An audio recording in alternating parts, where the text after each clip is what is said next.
Good evening and welcome to the Minions of the Zoo. I'm your host and keeper of the Harry Channel, and with me tonight are minions DrFunctional, Hello, Joe. Serenity Star 13, Hello. Sora Luna, who's the Wraith, Hello. and SkepTock. Hi, everybody. Sora, what is? Can you explain the Wraith thing? Because is this Yes. just because I'm old and feeble that I don't understand it? What is it? He's the killer from Dead by Daylight. It's a video game. One of them Oh, it's one of those video computer games. games. Yeah. It's the But electric games he's that also go with he's your also TV. wonderful and Okay. my favorite. And they made a dating sim out of the horror game where you can date a killer of your choice. Yep. Just like real And in life. case you were wondering who I'm going to be romancing, Maybe 2 guesses. It's not going to be hard. It's gonna be the Wraith. and I usually hate sims because it's too much reading. But I was like, nothing's happening. I don't care. Why is it taking so long? Just get to the sex. I mean, you're not wrong. You're not into Why we're delayed all gratification, is what it sounds like. Didn't buy a book. Is there anything Yeah. you'd like to share while the attention is focused squarely on you? Run, Sora, run. No, No, you're good. Okay. having a good weekend. Yeah. All right. Excellent. Excellent. Things are okay on your part of the left coast? Sure. Sure. Let's go with sure. I was looking at the Climate Prediction Center maps, as one does, and looking at the 3-month forecast. You might want to buy some new galoshes if you don't already have a good pair. I have Just a throwing bright that out yellow there. pair. Oh, that's excellent. Mhm. All right. Serenity, how are you doing? Yes. I'm good. How are you? Yeah, pretty good. Actually managed to get the show set up early, and I was just hanging out with Functional and spent about 10 minutes trying to figure out why my mic didn't work. So, the usual. I've set the level of difficulty for tonight's show at a much higher level than usual, so you're going to get to call me a boomer a lot because I'm going to end up screwing up things. You're like, there's no sound. It's going to be a No, lot of that. I'm going to call you what you are, which is a Gen Xer. Yeah. Yeah, I'm boomer I'm the adjacent, boomer. damn it. Yeah, Yeah, I you're was the gonna boomer. Skep's the boomer. We're just missing a Gen Zer. That's all we need. Because all the rest of us there's a boomer, a Gen Xer, and then we have, I believe, 3 millennials. No, Millennials. Functional, are you No, technically a Gen Xer? Gen Y. Gen Well, Y. Gen Y and millennial are the same, I thought. No. Depends on who you ask. I Yeah. don't think there's like a standard definition. True. I think I'm Yeah. considered as a lineal because of how close I am to Gen Xers. So Yeah, it's that small generation between Gen Xers and millennials. I gotcha. How about Why you, Functional? are Generation Y called millennials? Mm. Yeah. Google thinks they're synonymous. Well, I think it's like the sub generation. Like millennials are split into 2.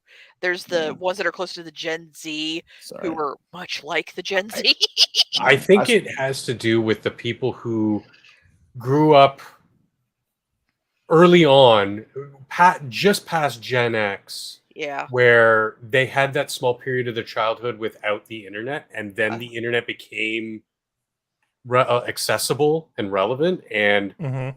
they grew up alongside it, not with it. Like millennials purely grew up with the internet. Yeah. They I don't think know a here- world here's without what- the internet. I think Gen Y was starting a perfectly good generation. This is what really happened. Gen Y was starting a perfectly good generation. Then the turn of the century came along, and there was a whole bunch of culturally identifiable, meaning things come in cultures, they come in globs, and the globs stick together for a variety of reasons. And this glob came at about about the year 2000. And I think what was Gen Y and what people had started to call Gen Y simply got sucked up into that and got rebranded as millennials. So Gen Y is almost the generation that never existed or existed for a very short time, and then We were Thanos snapped. You were you were more like absorbed, more like Yeah. assimilated It's the into Borg. the Borg. Yeah. And So there you go. I definitely agree with you that it comes in globs. Sometimes those globs twerk with flutes, but so it seems previously to the Industrial Revolution, we gauged the generations based on passage of time. So there's that, like, about 18, 20 years of time where this is this generation, this is just this generation. And yeah, there are big events like the great that get absorbed into these blobs, like the Greatest Generation, most notably of recent memory, gets absorbed into everybody in like in this like 40-year span, gets absorbed into the Greatest Generation and blah blah. And now fast forward another 100 years, we're driven by the technological advancements we've made. Yeah. These generational skips. That's how I'm doing, Harry. That's how you're doing? Excellent. That's how Good I'm job. doing. Gen Y. I heard you say it, but You say Jenny? No. Jenks? I don't know. How to pronounce those things doesn't work. Jinko? Skep, how you doing? I'm doing well. A little tired. I went to sleep and slept hard after I did like a 4-mile run and then spent 3 or 4 hours just pulling up shit out of the backyard. Dude, this thing about gardens, people don't realize there's a lot of detritus. You got to clear that shit away every year. So I pulled up the tomato plants, spent some quality time doing that, and I have just worn myself out. So I'm in that, I'm a real hazard for falling asleep on the street tonight, I'm afraid. But I'm in that happy, warm, comfortable, post-tired, thing. Feel good, feel terrific. If you do fall asleep, nobody is going to judge you. I'm just going to mute your microphone, and thank you. That'll be that. I appreciate that. It'll be like I can't remember one of those 24-hour streams that Aiden was on where she fell asleep, and they just checked back with her every couple hours, and you just hear the sound of just soft snoring, and then well, she's still down. Okay, they just come back to her in another hour or so. Aiden is so wonderfully human. She really truly is. She's one of my favorite internet people. Absolutely same. Yeah. Well, I mean, in terms of value, there aren't many people. Almost infinite. Well, there aren't many people who are just sort of sole people without a staff who produce as much content of value as she does. Quality content. Yeah. Exactly. Oh my word. Anyway, enough of the Aiden Paladin Appreciation Hour. That's right. Is there any topic that anybody is just dying to talk about before we jump into the show at large? You already told me I couldn't. Okay. Did you guys hear about this storm or hurricane thing? No. No, it didn't happen. If I don't see pics, it didn't happen. But it was supposed to hit. It was supposed to hit me, but it missed by like a good mile. Yeah. Well, like it all of a sudden. By the way, Serenity, I've got a question for you.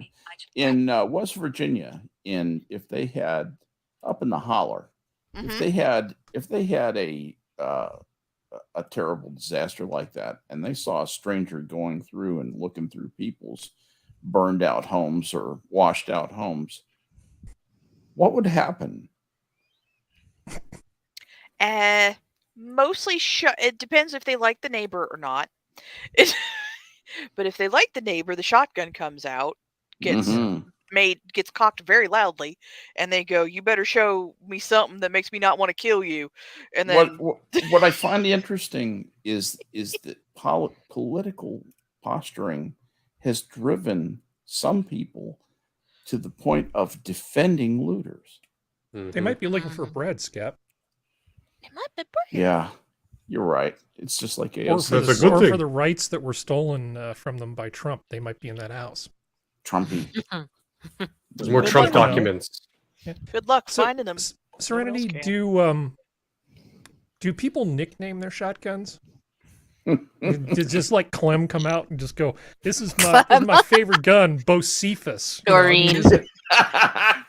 No, guns usually, at least in my family, because we have 3 guns that are named, and they were all named because of how long we've had them. Because one was my great-great-grandfather's, one was my great-grandfather's, and then my other one was a grand-uncle. And they were named mostly, and it's a shotgun, a rifle, and a revolver. And they are only named just because because we're out the holler. There's so many guns that you kind of have to name the important ones. This way, Oh, you know please which tell me ones the we're name talking- of the shotgun. Thanks. It's nothing impressive. It's just called Betty. Like, I love it. I love Joel it. Betty. it's What are that the which names of the other 2? Betty was named that because that was his wife, and she was very flattered. Okay. The other one was called Ezekiel. That was the rifle. Yeah. Apparently the rifle was the great-great-grandfather's. He was trying to make a religious joke, apparently. Like, you ain't coming to Jesus, you're coming to Ezekiel. I don't know what he was trying to do. No one's really sure, but they think it was him trying to make a religious joke. I'm sure And it then made sense at the time. Yeah. And then the revolver's just nicknamed Pup. Because I'm so happy right now. he would call it Pup because if someone tried to get in the house, he's like, now don't make me go get the pup. And the people would misinterpret that he was going to go get the dog, and then the revolver would come out, and then they'd run. Well, I mean, okay, I know those sound like simple, quaint names, but if they name them today, they'd probably just name it Shooty McShootface or something. So Probably. I think you have nothing to apologize for. But Italy got a new prime minister. And it's a woman, but women don't seem to like this particular woman because it's the wrong women. Hillary did. So I was thinking about including her in the show. So I do a search, and what do my wondering eyes appear? But these search results. Okay, Nazi. Now, you'll notice that Politico says Italy's national interests take top priority. Maloney vows in first speech since elections. And then a very subtle difference in the Yahoo News one. Italy's Maloney vows to put national energy interests first. What a difference one word makes in terms of the narrative you're trying to develop. Yeah, because really. in the first one, she sounds like she's some unhinged, popularist nut job, right? Like, It's a America feature, not first a kind bug. of sort of stuff. But on the right, it actually tells you that the context of that statement was she was talking about Italy's energy interests. As she should be. And it's as if Politico wants to make her look bad by putting out headlines that are misleading. No. I know. I was They're a news surprised. organization. Yeah, they're even-handed. Come on. Yeah. Come on, man. I mean, we could talk about her if you guys want, but I don't really feel like I'm prepared for that conversation yet. But I'm happy to open the floor to anybody who wants to say something. Once she's done more stuff, I actually when she's in a seat of power, I think. But for right now, I'm trying to stay as neutral as possible because I want to see what she actually does. That's what I'm trying to. I'm just like, I want to see if you fuck up or not, because you can still fuck up. Well, she does have some connections to Berlusconi, but since she's been in politics for a while, it'd be impossible for her not to have connections to Berlusconi. So I'm not sure if that means anything, because a lot of times, when somebody powerful is in charge and it's kind of like crony capitalism or fascism or what have you, it's impossible for somebody not to know the big scary guy at the top. Yeah. Because he's got his fingers everywhere. Mm-hmm. I don't know. I don't judge her for knowing Berlusconi. Now, more stuff may come out, and we might find out that she's absolutely corrupt in the traditional Italian way for Italian politicians. But nobody does. But I'm just gonna withhold judgment until I know more about her. What were you gonna say, Skep? Just one thing I was thinking that's interesting about this person is she talks a lot about Italy's interests. Have you ever heard her talk about the EU's interest? The quick answer is no. In the recent headlines, I mean, she has at some point, but this is interesting. I would like to see how the EU stands up to a little bit of inflation-fueled international crisis stoked dissension, and wonder if some of the healthier countries might think about going their own way. I mean, back to the way it used to be. back to where this represents a common market instead of a political union. I think countries like Italy and Germany and France are getting fucking sick and tired of supporting countries like Greece and Portugal. I think I don't they blame like them. having the political influence that their money buys, but at the same time, when the money is not there anymore, you Right. have to start making tough choices. It's like, well, this little vanity project where we get to basically use this big pot of money to manipulate all of our neighbors. Well, we didn't manage to take them over earlier, but now we can just dick with them whenever we feel like it. At a certain point, I got to give up one of my hobbies. Maybe mucking around with other countries in Europe might be something I have to give up. Well, it's also the fact that, to be completely honest, you have to take care of your own shit before you start helping other people. And like, I can see how Italy would want to help Greece, possibly because they are kind of there and they can, like, if something goes terribly wrong, it can affect them. But Italy's got to get its own head on straight before it can do that. And I feel that way about every country, including America. It's like, before we start helping too many other people, we need to take care of our own shit first. Yeah, Greece is almost an infinite ability to absorb money and effort. That is just a dumpster fire. Yeah, and they haven't been. They have done to themselves what we're trying to do. We're basically saying hold our Uso to Greece and say no. Here's how you trash your currency, but that's basically what they did. Well, I mean, and that's the thing, and it's because they were part of the EU, they didn't have to fix themselves. They didn't have to face the full consequence of their actions. Keep spending and spending and spending. And but if people, the IMF, fucked them over, and if let them fuck themselves over. Yeah, and if other countries start doing what England did and start leaving and going, well, we want to look at our own interests first. We don't mind helping you if you need help, but we need to take care of our people, otherwise we can't help you. Let me tell you, if France ever leaves, oh god, the EU's done. The EU will revert to being the common market that night. It'd be like removing the heart from the EU. The organism will die immediately. Well, I don't black, stinky, surrendering heart. Well, I don't think they'll do that as long as Macron is in power. When that changes, I think there's a good chance, and I think that's what they're terrified of. Because there's a lot of people in France, at least the few family members I have in France, have said that they don't want to be part of the EU anymore. But like I said, until that becomes a large enough majority that they can get Macron out, it's not going to matter. I don't think Macron would ever do that either. I think he's too well tied to the boogeyman of Europe. Well, I mean, he's going to have to die. Not that I want him to die. YouTube, Susan, listen to me. I don't want him dead. But he's going to have to be removed by the will of God in order for him to be removed. Well, I mean, he's made some good plays over the last couple of years, which have, resounded with the right people. It would take something very big for him to screw up for him to get sort of removed. He's kind of like the French darling right now of the political landscape. But as we've seen with both Newsom and Trudeau, that darlingness can go away very quickly. Oh God, yeah. So if he's an intelligent man, or if his wife's an intelligent one, an intelligent man, I don't know. Yeah, they'll have paid attention to.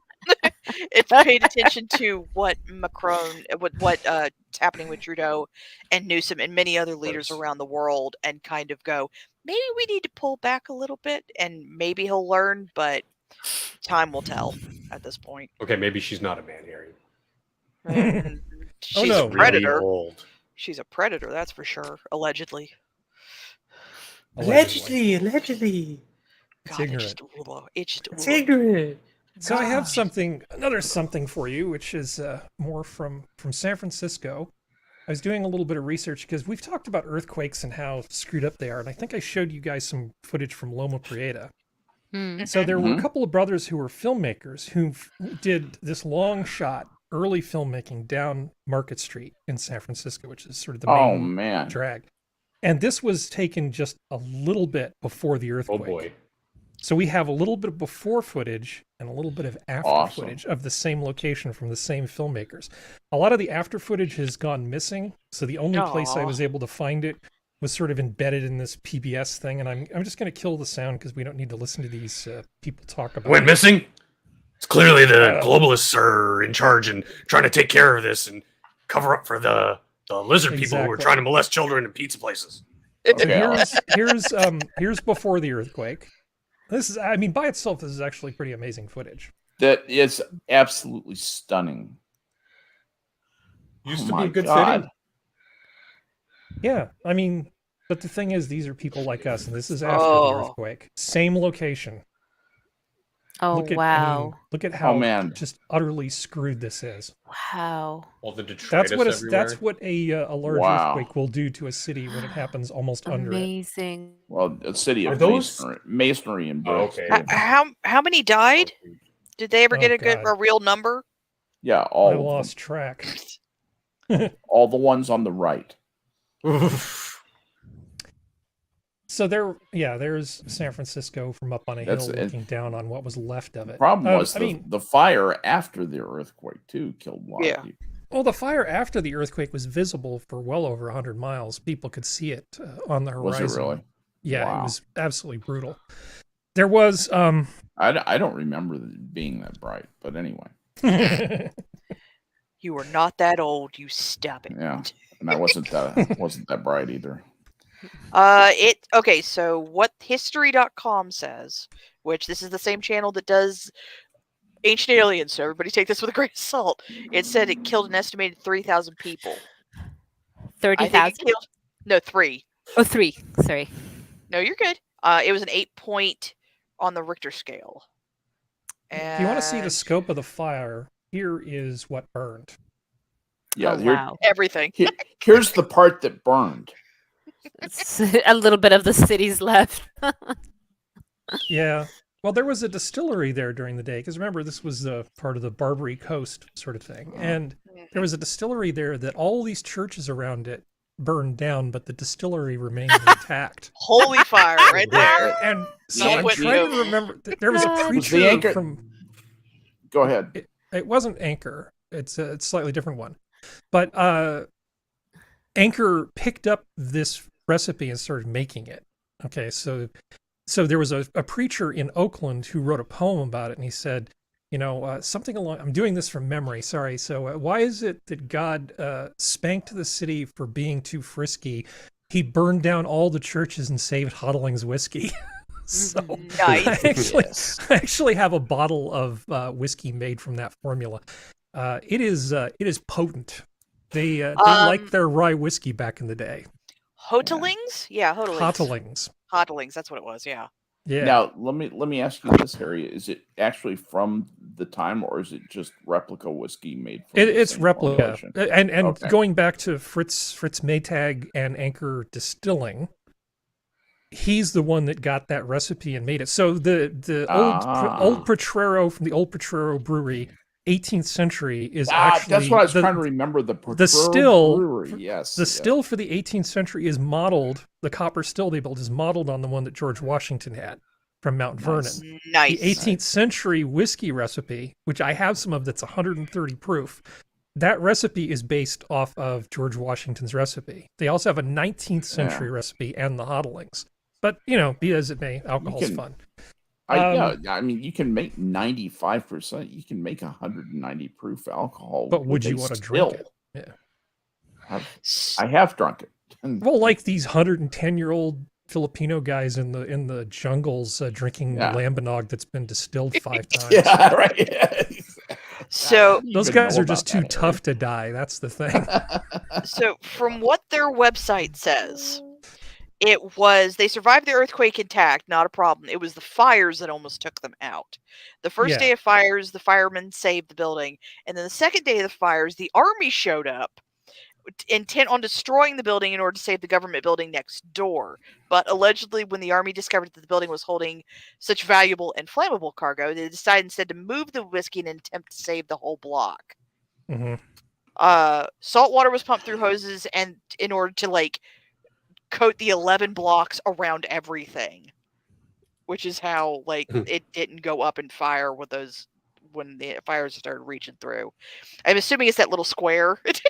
Yeah, well, you can, if you look off in the distance, this is the big tower from the ferry building. Yeah, okay, so we're coming up on the ferry building. That's at right the water here. line right there. And forget this idiot. Make that guy go away. And that building is still intact. I mean, the inside is obviously different, but the outside is the way, you know, as you see here. Survived the earthquake. It's fine. You can get a lot of really cool stuff there. If you ever visit San Francisco, the ferry building is a nice stop.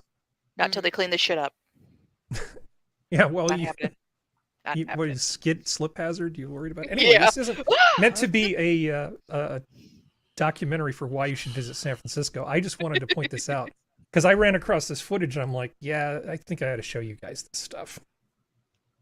Yeah, it's very interesting. So, Don Lemon, national treasure, Don Lemon. Treasure? Treasure. Don Lemon. Let's see if I can do this. Yeah, I know. I told you it's going to be one of those nights. Let's see if when we can life do this. gives you Don, you make lemonade. Anyway. Yeah. Beat Let's life see if up. the audio can actually come through. Okay, here we go. Oh, I love this moment. Can you tell us what this is and what effect the climate change has on this phenomenon?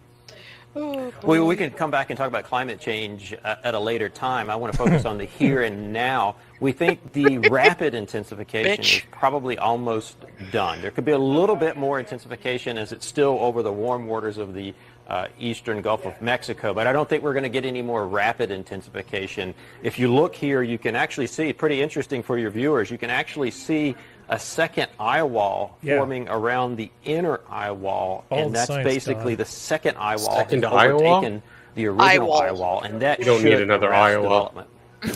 So listen, I'm just trying to get that. You said you want to talk about climate change, but what effect does climate change have on this phenomenon that is happening now? Because it seems these storms are. Oh my God! Yeah, it's a greater I phenomenon. don't think you can link climate change to any one event. On the whole, on the cumulative. Yeah, you can't trace climate change to any one event, which is what I've been saying. But here he is wanting to basically try to get the guy from NOAA, the hurricane expert, 9 out of 10 to climate agree with scientists. his thing. Yeah, it's now, Don Lemon is an idiot. I do have to give the guy credit from NOAA.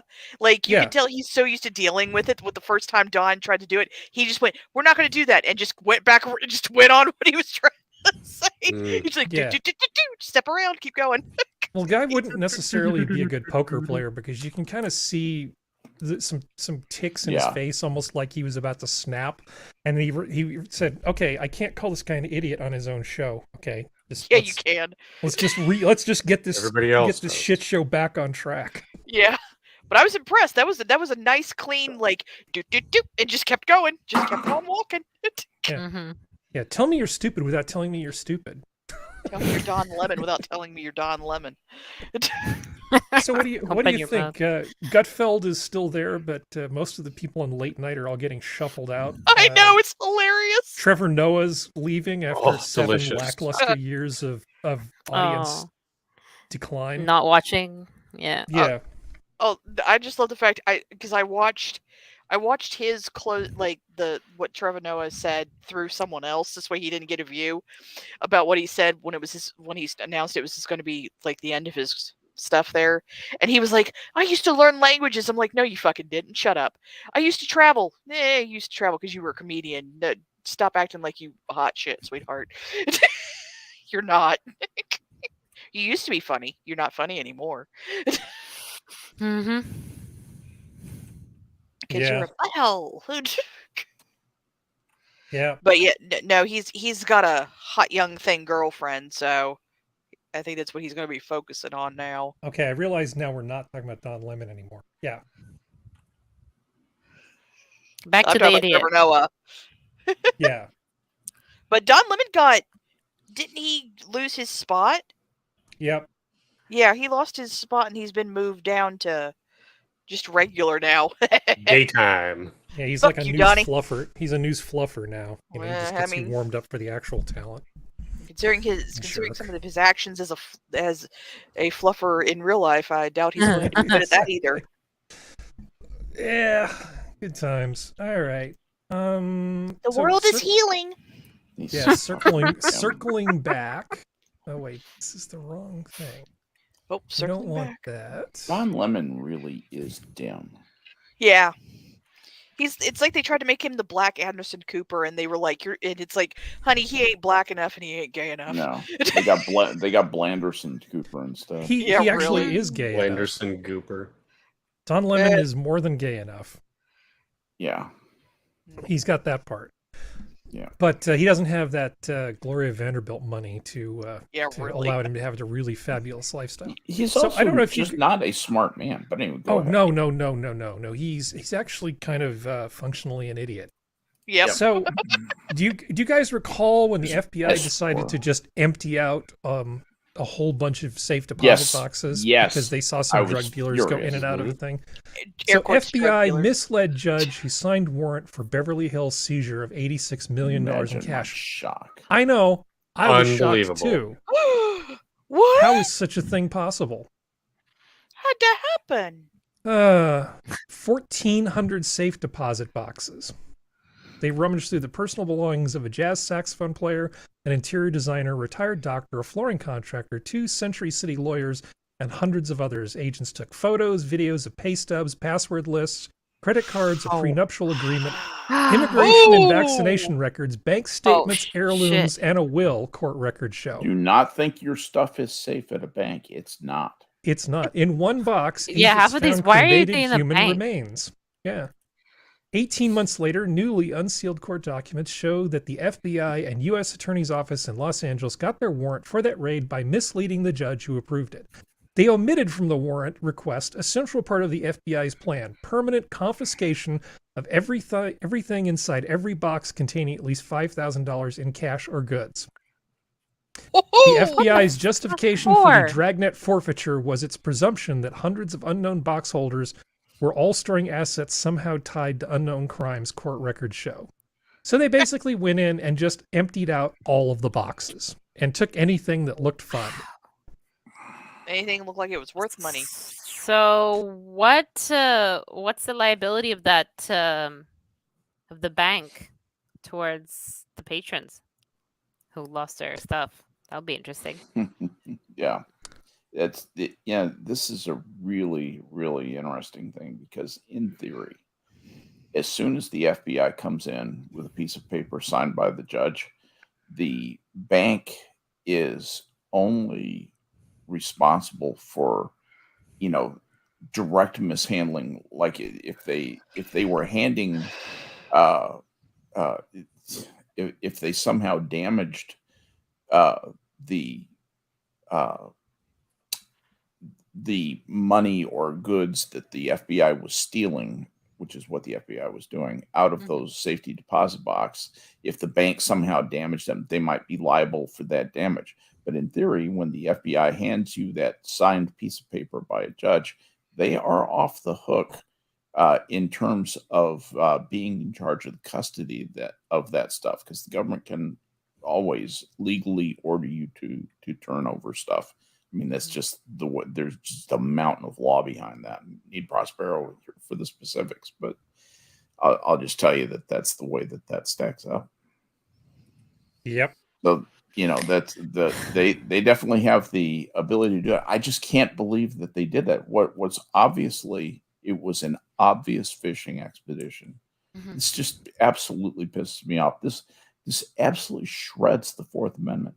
It shreds any idea that there's a reasonable expectation of privacy and institutional discretion on the part of a citizen. This absolutely shreds those protections that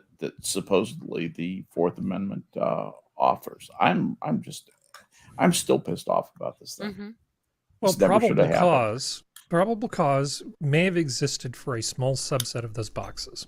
Mm-hmm. And so That's no exigent circumstance. if they had gone in and they had a warrant for, I don't know, a dozen of them, or they had a warrant for all of them that didn't have names of people that were, I don't know, that it didn't have proper paperwork for the people who owned the boxes, you know, some sort of criteria. So you say, we're going to look in these dozen. I could see that. But they didn't. They just said, well, we've seen some suspected drug dealers going in and out of this location. Therefore, we're just going to basically empty out every box in this place. We want to seize innocent citizen stuff. You got to have a tremendous legal reason for doing that. I don't think they did. I think this was an abuse by the FBI. Oh, it's a clear abuse by the FBI, and they have no personal liability.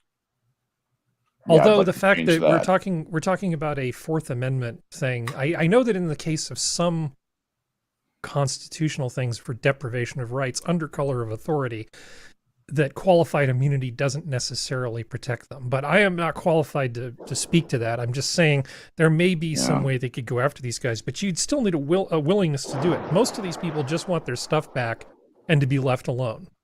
Right. So when you get there, why can't that happen?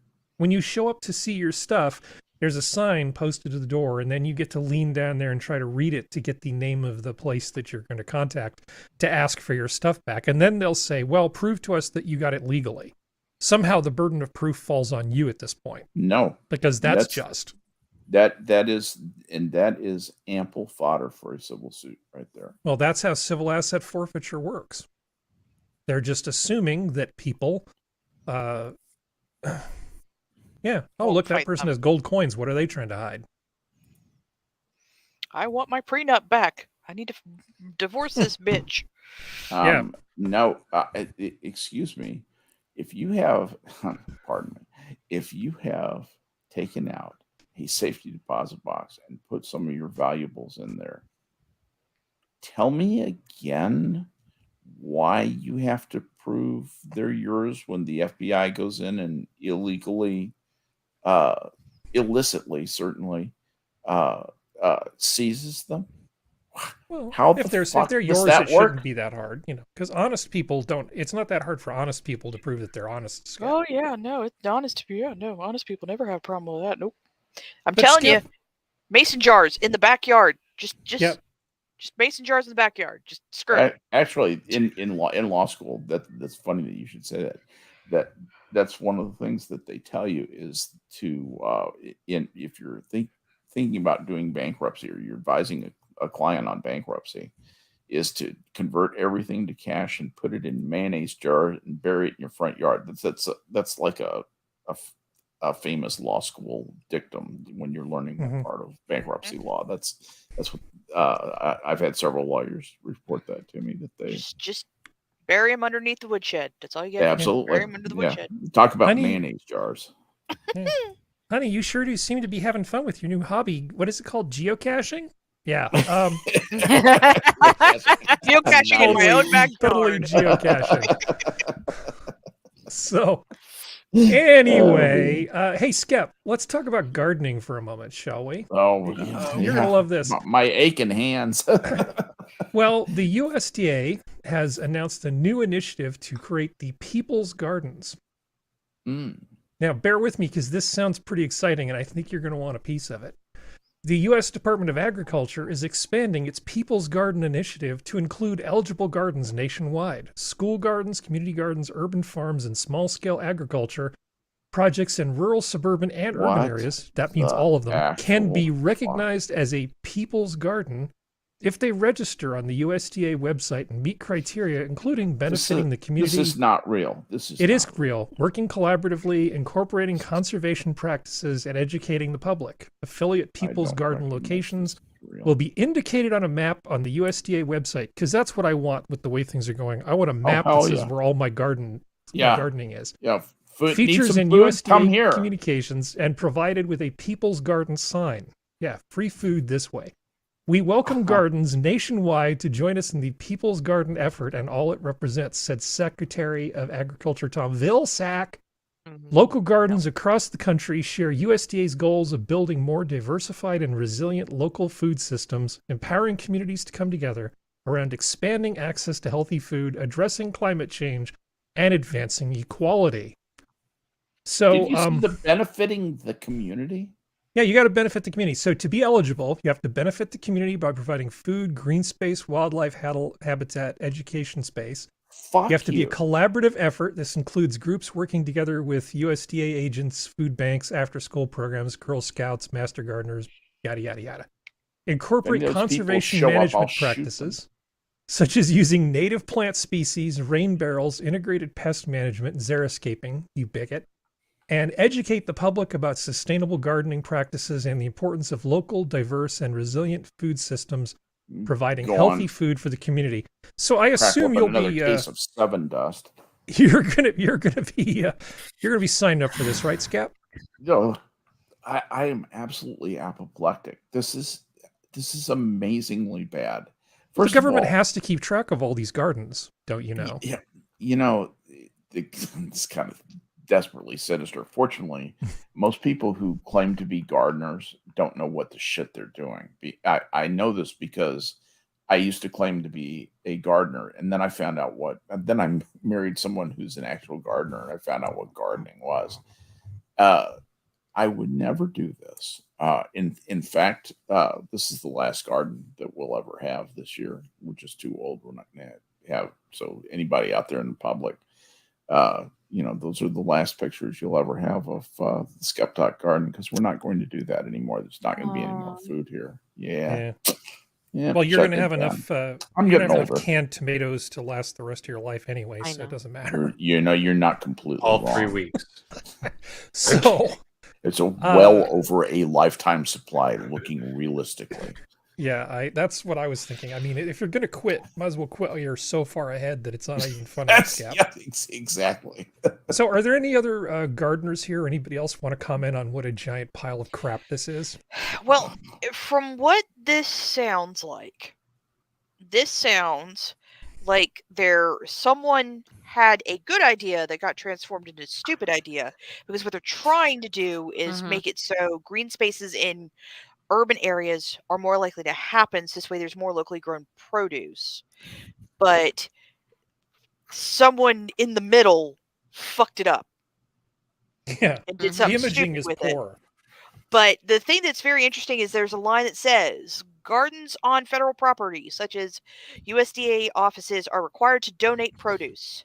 We invite these gardens to report how much is being donated. So does this mean that these people's gardens can now be considered federal property? And if so, does that mean that they can't even give all the food to the people who live in the area, that they have to donate it to very specific locations? And if they have to do that, what requisites of like stuff do they have to abide by? Does like an FDA Badger is not wrong. Yeah, or, FDA and all this kind of stuff have to come in and check everything to make sure everything's grown right and proper and tested and and they have to pay for it? Like, yeah. Like, I don't mind the idea of a community garden that's organic. You know what I mean? Like the people themselves came up with it. That I don't mind. But this is just we have here community gardens are popped up in the space where there used to be a gas station. Yeah. So because legally you have to have at least 5 years. Come from. Absolutely. It's not grown in the ground. It's grown on planters that on top of concrete. Okay. So sorry. they removed the tanks and everything like that. And so before the conglomerate building things come in to build towers, you have to test the soil. So at least 5 years or so, you cannot build something on a site that used to be a gas station. So here, those become community gardens that are usually sponsored by like a development company, right? But they're really nice because that's exactly what the community gets together. You are provided with seeds and stuff, but you can bring your own. You sign up, you get one a plot of a thing, and you can do stuff if you're interested in it. And it's nice. It's usually for people who are retired in that area that don't necessarily have a garden anymore. They can go out and do something. But I will tell you, there's signs on multiple ones I've seen asking people to please be considerate. Do not take the food that's grown here because it is grown by the people of this neighborhood. Stop stealing our food. You know? Yeah. So kind of mean I'm words with I you agree guys. with. This is like, okay, well, that's exactly like what you guys are saying. It's going to be, where's the food? Here's the food. I don't know. The only thing I like this would be if this is a way, if they would have created it to be, do you want to start a community garden in your area? Register here, and we will help you set it up in a local green space or something, right? Yeah. That would have been better. That's where if they would have done something like that, that would have been helpful. Or does your school want to have, because when I was in primary school, we had, and more schools here are doing this, we had our own little garden with some veggie stuff like tomatoes and whatever, and flowers and everything, because we would raise in kindergarten. You raise and release monarch butterflies. That was a big project here. So we had our own garden for that, and this is publicly funded, right? So this is the kind of thing I think would be fantastic for them to, if your school registers or your community center registers, then they come in and help you to set up a garden. But to, I don't know, put in your own like private, it feels like an overreach almost. Like it will become an overreach, you know? By definition, it is, because it's the federal government. It's not your local municipality. Because I know here in Toronto, we do have community gardens, and they do go to food support programs, but it's run strictly by the community, not by government. Government does give them, it's Canada, so glorious socialist People's Republic of Canada. So the government does give them money, but there's no interference, which is that tenuous line that we want from a stable government. Is okay, well, that's not our purview, so hands off. In this case, it's the FDA saying, it'd be a real shame if someone came and messed up this garden if you didn't register. If you register with us, we can protect you.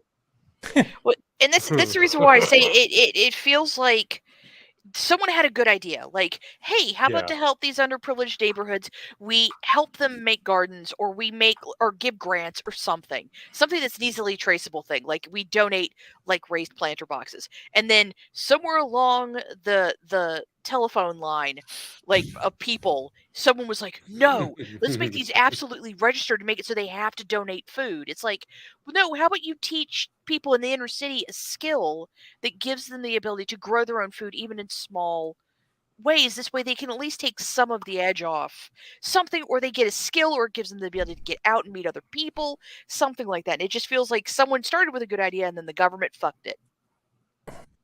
That's what it feels like. Because most of the people in inner cities are brown and black folk, and you can't teach them nothing. Well, first of all, growing vegetables in cities is kind of dumb because just of the pollutants and a lot of the gets sucked into the plants. It makes for horrible food. You really don't want to be doing a lot of gardening in most cities. Detroit cucumbers, the best. You don't want to do that. Yeah, it's got palladium in. This is really good. Leaches palladium out of the soil. It's great. I was feeling a little deficient in selenium, but now I'm topped off. Just one salad. You look like you're missing a couple heavy metals from your diet. Come here, eat this carrot. Yeah, feeling a little crazy this season. Yeah. So do the monarchs actually migrate up your way, Sora? Yeah, they used to. What?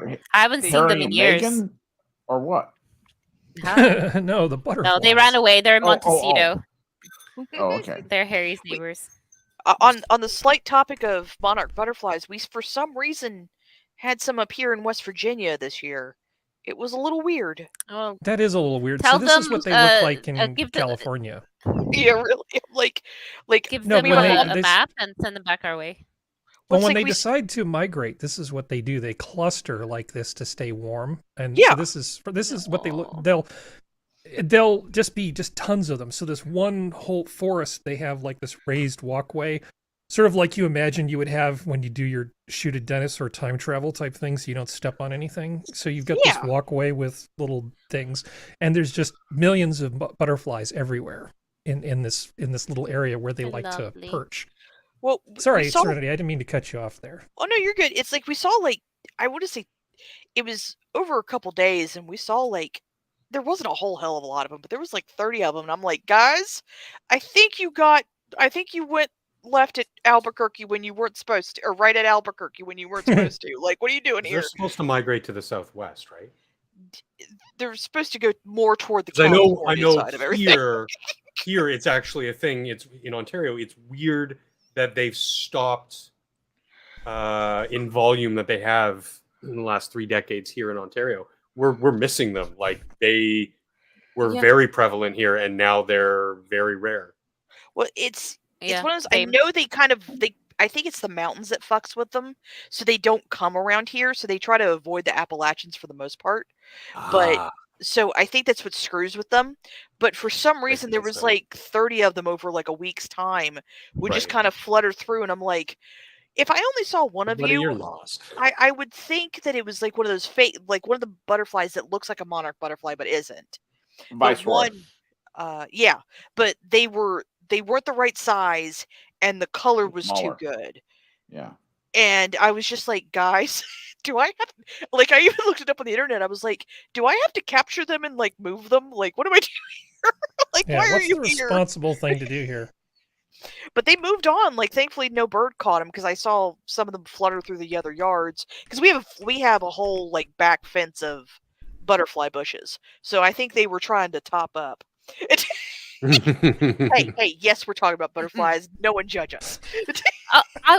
It was fun because it was kindergarten. We got caterpillars, and each caterpillar we were given them by numbers were given by alphabetical order from our last names, of course, like most things in school. And then we fed them and we watched them. We did the whole life cycle, right? And I feel like this is a mean title here. But yeah, and then my butterfly hatched first. Oh, came out of its chrysalis first. Yeah. It came out and said, "How dare you!" And then we got to release them, and they would climb on your hand and go all over the place, and yeah. Okay, we need to talk about something else now. Let me. I have a. You want me to tell you how in grade 7 we released salmon back into the wild? No, I want to show you something. I want to show you who is this guy named Salmon? Okay. So Sora, have you ever thought about getting nails that were, say, like 3-4 inches long? Thought that might be like a really good idea. Like fingernails? Yeah, fingernails. Yeah. Or toenails. Well, I don't know. Fingernails is what I was thinking. Because also, yes, there are some problems that come up when you do that, but there is a solution. So take a look at this. Take a look at this. Oh God. Okay. Make the bad man stop. Oh, this. Oh, yeah. I know what this is. Sweet Christ. What is this? What? Yeah. Okay, see, that's when funny. your fingernails won't let you I love it. You know what? Hey, out. When there's a need, I love the free market. You can sell tools for any idiot to do anything they're not capable of doing with their own 2 hands. Okay, so another thing, while I was researching something, I ran across this. Now, I've actually given this a title, and it's called 60 Boy Dancer with Left Shark Energy. What? Oh, God. Please no. We are pleased to present our dancers with their interpretation. One of these God, I things know this. I know is not this. like the other. Oh, Jesus. One of these is not like all the other. over it. That is the actual choreographer of that dance. I was just making fun. No, he was excited because he wasn't supposed to be out there. Because I remember this story because I saw this all over Tumblr. He's way more animated than everybody else, and you'll notice they've zoomed in on him now and the one girl. Because usually when you see these dance things, they'll zoom in on one of the hot girls or something, but the camera's just kind of getting tighter and tighter around him. I just forget all that. This guy really knows how to do the nitty gritty. Let's just show his feet. I mean, we don't even need to show the rest of him. That was some good footwork, man. Like, that was impressive. He's just having a good old time. It's so good. It's so good. I love it. It's so good. I love it. Okay. That was awesome. Okay. Now back to our regularly scheduled boring spontaneous. It was a good thing. I love it. Now, we don't need to spend a lot of time on this next thing. I just wanted to point out that nothing ever changes. Nothing ever gets fixed. All of this attempts that we have to solve the homeless problem really don't seem to make any difference except make it worse. Wow, Let's just Harry. see, 1987. 1987. Easy glider. I'm Eileen Brennan. 1987 has been declared the International Year for Sheltering the Homeless by the United Nations. Yeah, how's that going? During this holiday season, the Discovery Channel urges you to reach out to the homeless in your area. Knowledge is the first step. For more information, please write or indoor call the furniture National is now Coalition your for the outdoor Homeless. furniture. The street is no place to spend the holidays. It's a good thing that we invested. Oh, that looks interesting. It's a good thing that we Yeah, invested all that money and time and effort into helping the homeless and that we solved that problem. I'm more interested in the power glider or whatever that was. You know, Oh, the power glider? Oh, wait, you we want to see the actually- easy glider? Hold on. Easy glider. We solved it the same way we solved the war on drugs and the war on poverty. 800 346 610. I don't think that number works anywhere. Hey, wait a minute. You know, it'd be Is it hilarious. 346 Call is it doing that? still works. Well, we actually But do Skep, have... that's because we didn't throw enough money at it. We need to throw more money at it. It's like communism. Until somebody does it properly, we really can't... Yeah. We really can't gotta do just it drop right. it from consideration. No one will ever tell us what is. Poor old Eileen. All right. Eileen Brennan. So this out is a yours. thing. This is a thing that happened. Oh wait, I have to adjust the Oh, audio. that's wouldn't want to screw everything up. Bring me Solo and Wookie. Okay. What happened to her nose? Plastic Can you surgery. hear anything? Nope. No. Nope. Darn Boomer. He's I hate you He's a people. I don't prescient like any of you boomer. anyway. Damn Gen Okay. Xer. God. How can I make the damn sound show up? Crap. You literally just had sound you on ask the it last nicely? video. This is a different mechanism. Okay, now? Boomer. Whatever. No, Nothing. Nope. Nothing.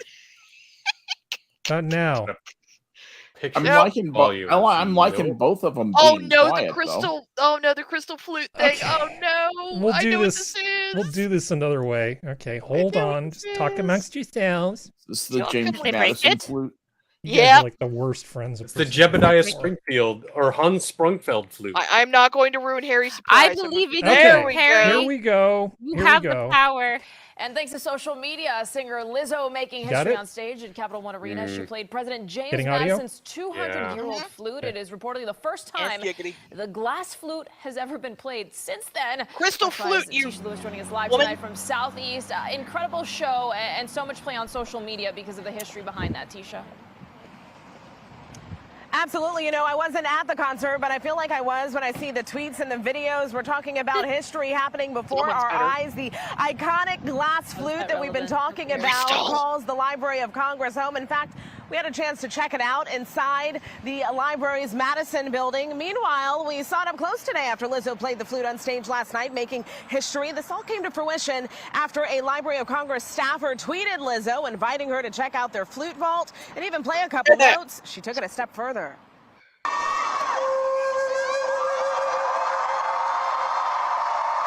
She's so pleased with herself.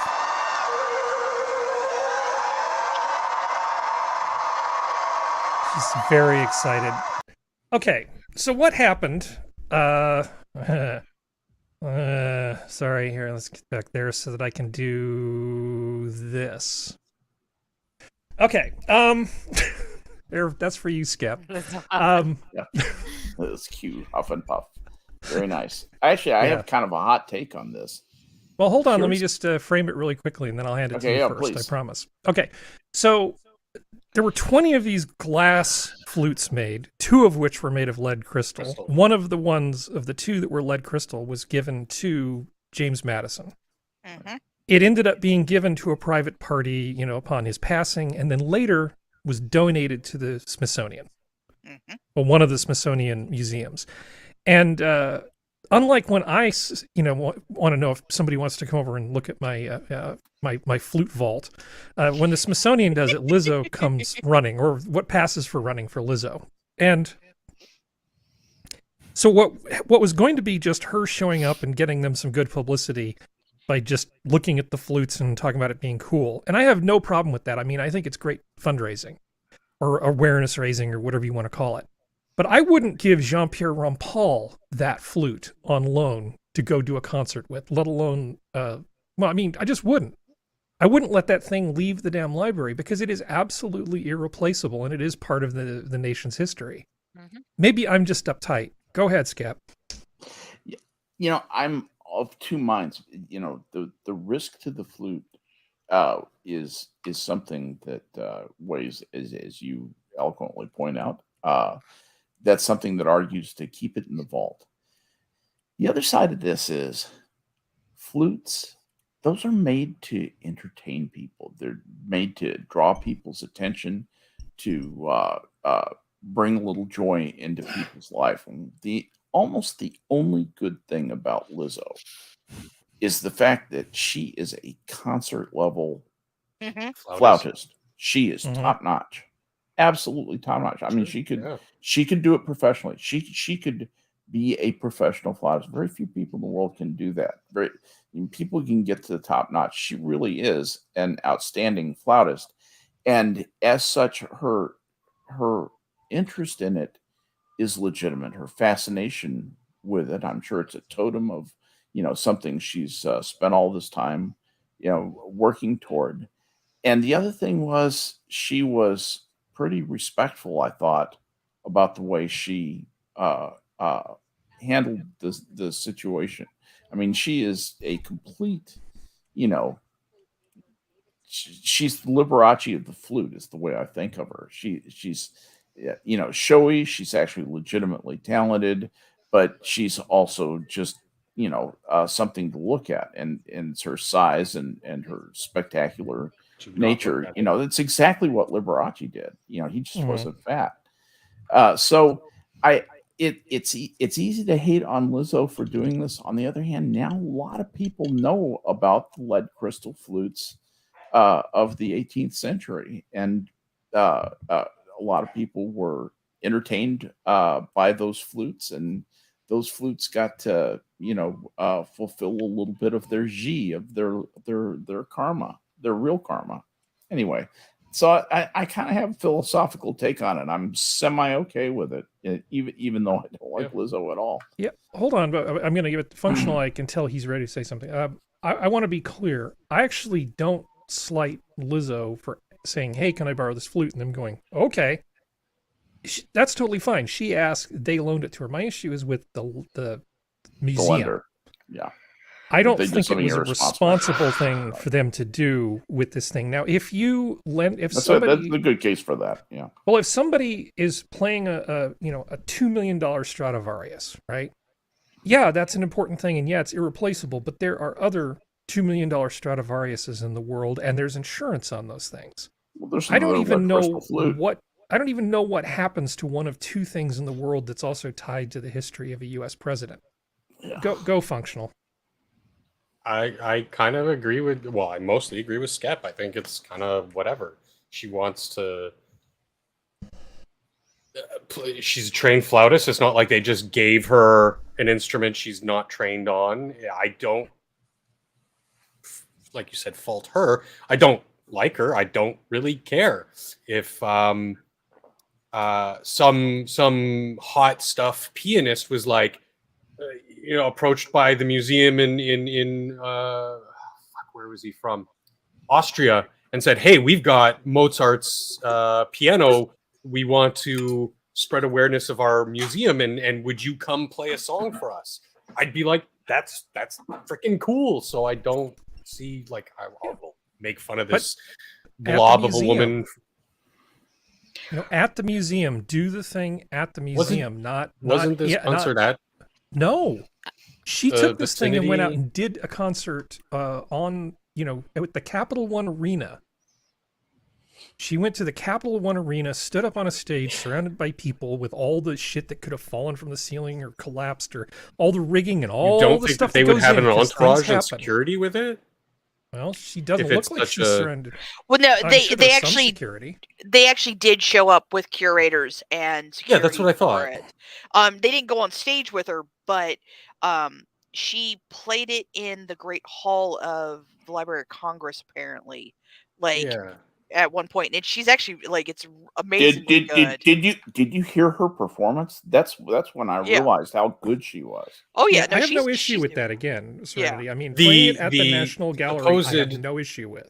While holding the flute, start twerking. That's where I draw Yeah. the most ire, because now you're just being fucking irresponsible. Right. I don't care that you're twerking. I care that you're doing potentially dangerous gyrations and possibly causing a tidal wave or an earthquake. I don't know, but that you might drop the flute. That is what's fucking irresponsible. Like I said, if I was a world class pianist and they told me to play this or welcome me to play this piano that used to belong to Mozart, I'd be extremely respectful of the instrument. Obviously, you can't twerk with a piano on your back, but you know, I wouldn't start hammering it and start to play Great Balls of Fire. Let me ask you this, Functional. Is what she's doing part of the narrative of taking something that's important to the, you know, bad white men who founded the nation, the colonizers who founded this nation, and making it unimportant? Is that part of the vibe that you're getting from this? No, not at all. How I about think you, that's Harry? I think that's just a narrative from the other side that I've heard repeated. How about you, Harry? Sorry, what was the question? Are you getting the vibe that part of this is just saying, here's something that was important to the evil white colonizers who founded this country, the white men. We're going to take this symbol of white men. This came from white men. It was important to white men. We're going to show how unimportant it is by twerking with it.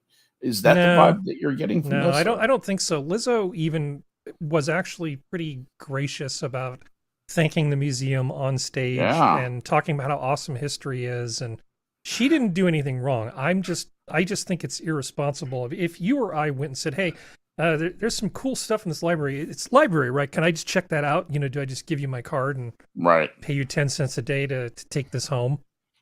Because in the library, fines they are have a bitch for the they're holding it with gloves. Everybody there is holding it with gloves. Well, yeah, you would.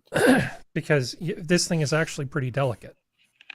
Well, you just don't want the acids. You have the oils and weak organic acids. She's not wearing gloves, which again, no, that's the thing that irritated me was some kind of protection. She was handling that thing with her fingers.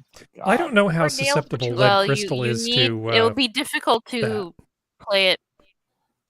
Well, it's also lead, Harry.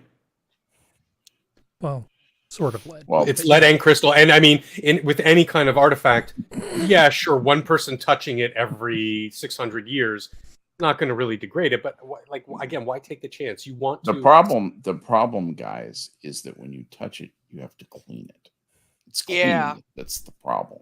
That's the you just bitch. want to clean those things as little as possible. Yeah, you want to handle them in general, just as little as some possible. of that DNA.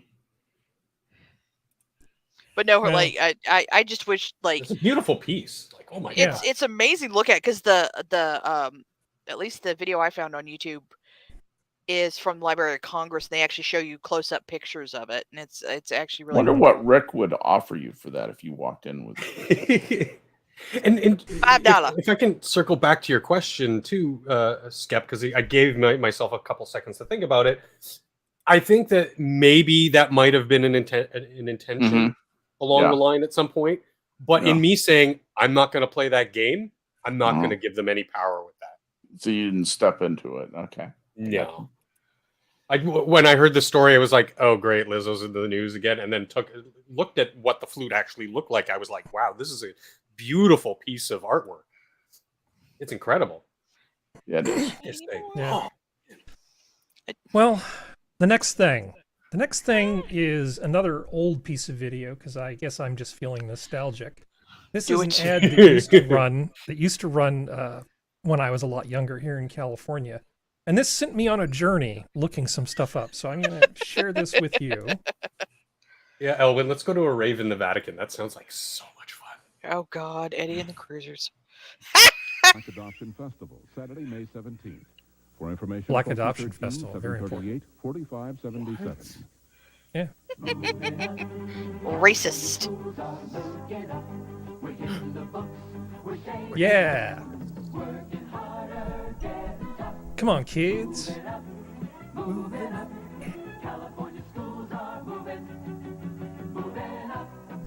Moving to Texas. That was pretty funny. And then it's going to end on Jaime Escalante. With discipline, hard work, and high standards, California schools are on the move. Yeah, this is totally what happened. They can meet our highest expectations. So I'll spare you the rest of this. So I started thinking to myself, well, wouldn't it make a great thing for the show if I go and find the academic achievement that followed this commercial to see if the commercial actually corresponds to anything resembling reality. Like, we put all this money in and we bragged about it. Did it actually pay any dividends? However, I ran into a freaking brick wall in the form of state removes 15 years of test results before releasing new scores. What? I am shocked and appalled. So this was back wait a minute. What? Okay, this was back in 2015. What they have basically done is gotten rid of all the old test scores. Okay, let's just test scores. Here's a little journey that we can go on. California Department of Education officials have repeatedly cautioned against comparing student scores on past state standardized tests with forthcoming results on tests aligned with the Common Core standards. The academic standards have changed and the tests are different, making comparisons inaccurate. They and others have warned. The department has removed results dating back to 1998 in math and English language arts from DataQuest, the website where it posts education data it collects. That includes the standards, the database of the Standardized Testing and Reporting Program known as STAR, which enabled the public to search results by district, school, and student subgroups for grades 3 through 12 since 2003. They just nuked them. They nuked all of this data. All the STAR tests? All of the STAR tests. Yeah.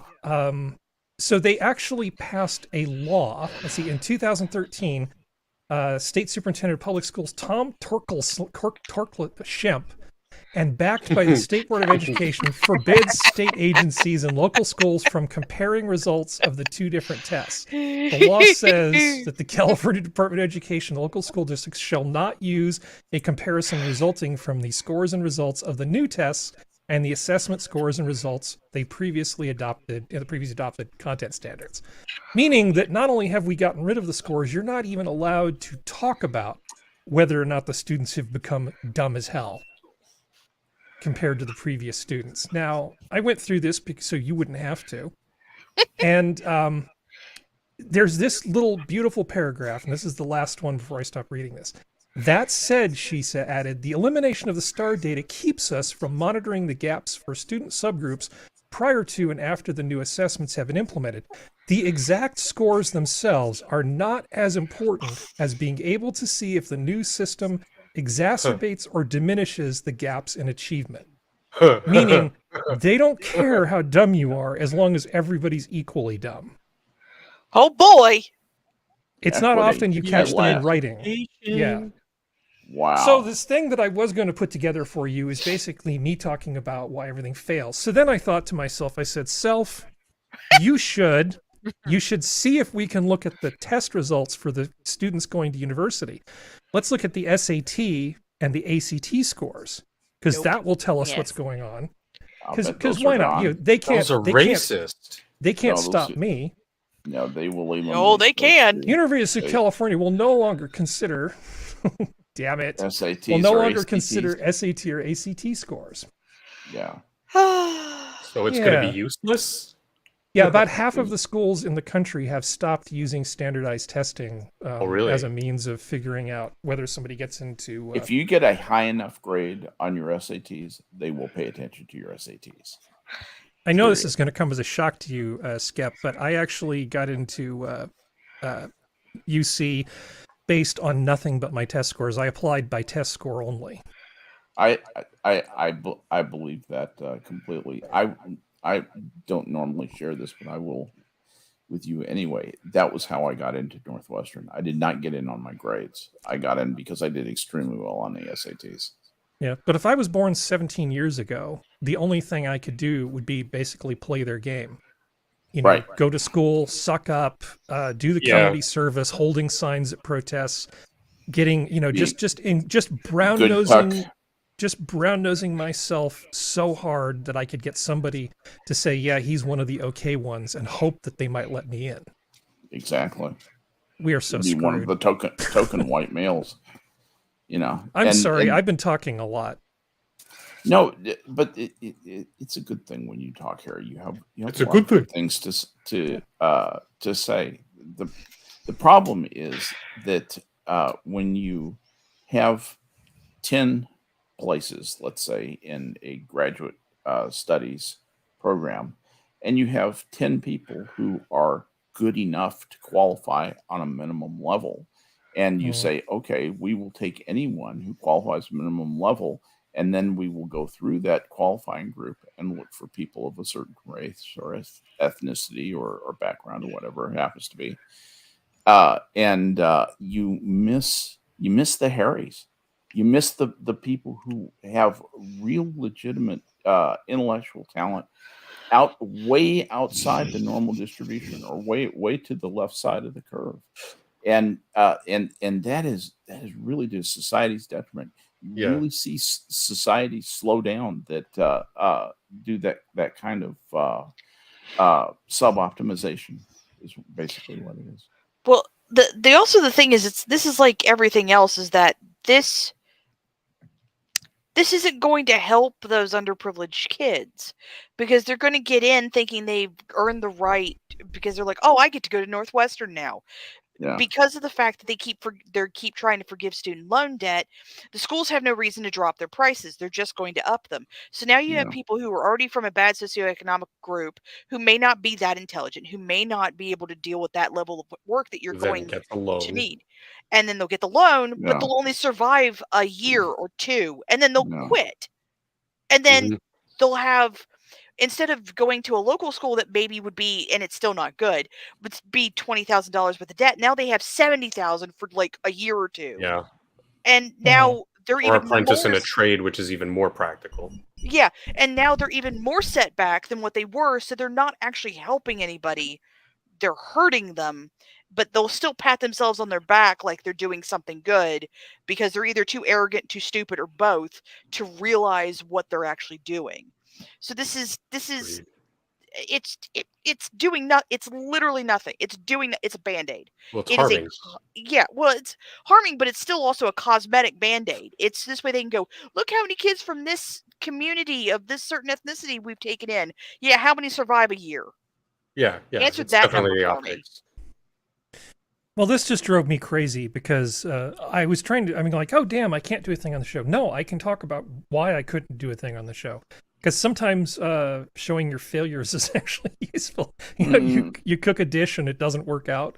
But I was just surprised by how terrible it was. I did run across a bunch of interesting statistics. I mean, interesting in quotes. Charter schools were not diminishing. The number of kids enrolled dropped a lot over the last few years. It looked like almost 100,000 fewer kids were enrolled. It was, it's pretty brutal. A lot of the numbers that are still available don't make them look particularly good. Yeah. But anyway, I need a palate cleanser, because that annoyed the crap out of me. Palate cleanser? This is a little weird. I don't know if you guys are going to enjoy this as much as I did, but this guy who likes playing metal on his guitar decided that it would be fun to basically set some people's epic internet meltdowns to metal music. So this is Karen Metal 4. Okay.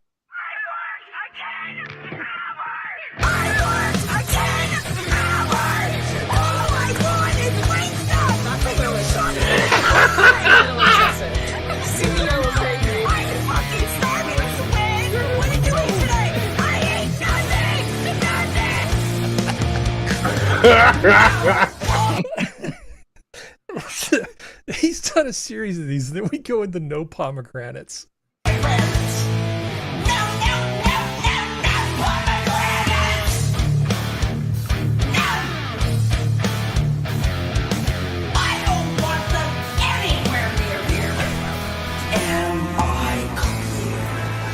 No pomegranates. Okay, I'm gonna put the link in the chat so people can go over to this guy's channel and enjoy it. There's a whole I'm bunch loving of that these, guitar. and they're pretty awesome. Yeah, that's a custom guitar. It looks like here it comes, Skeever Dam.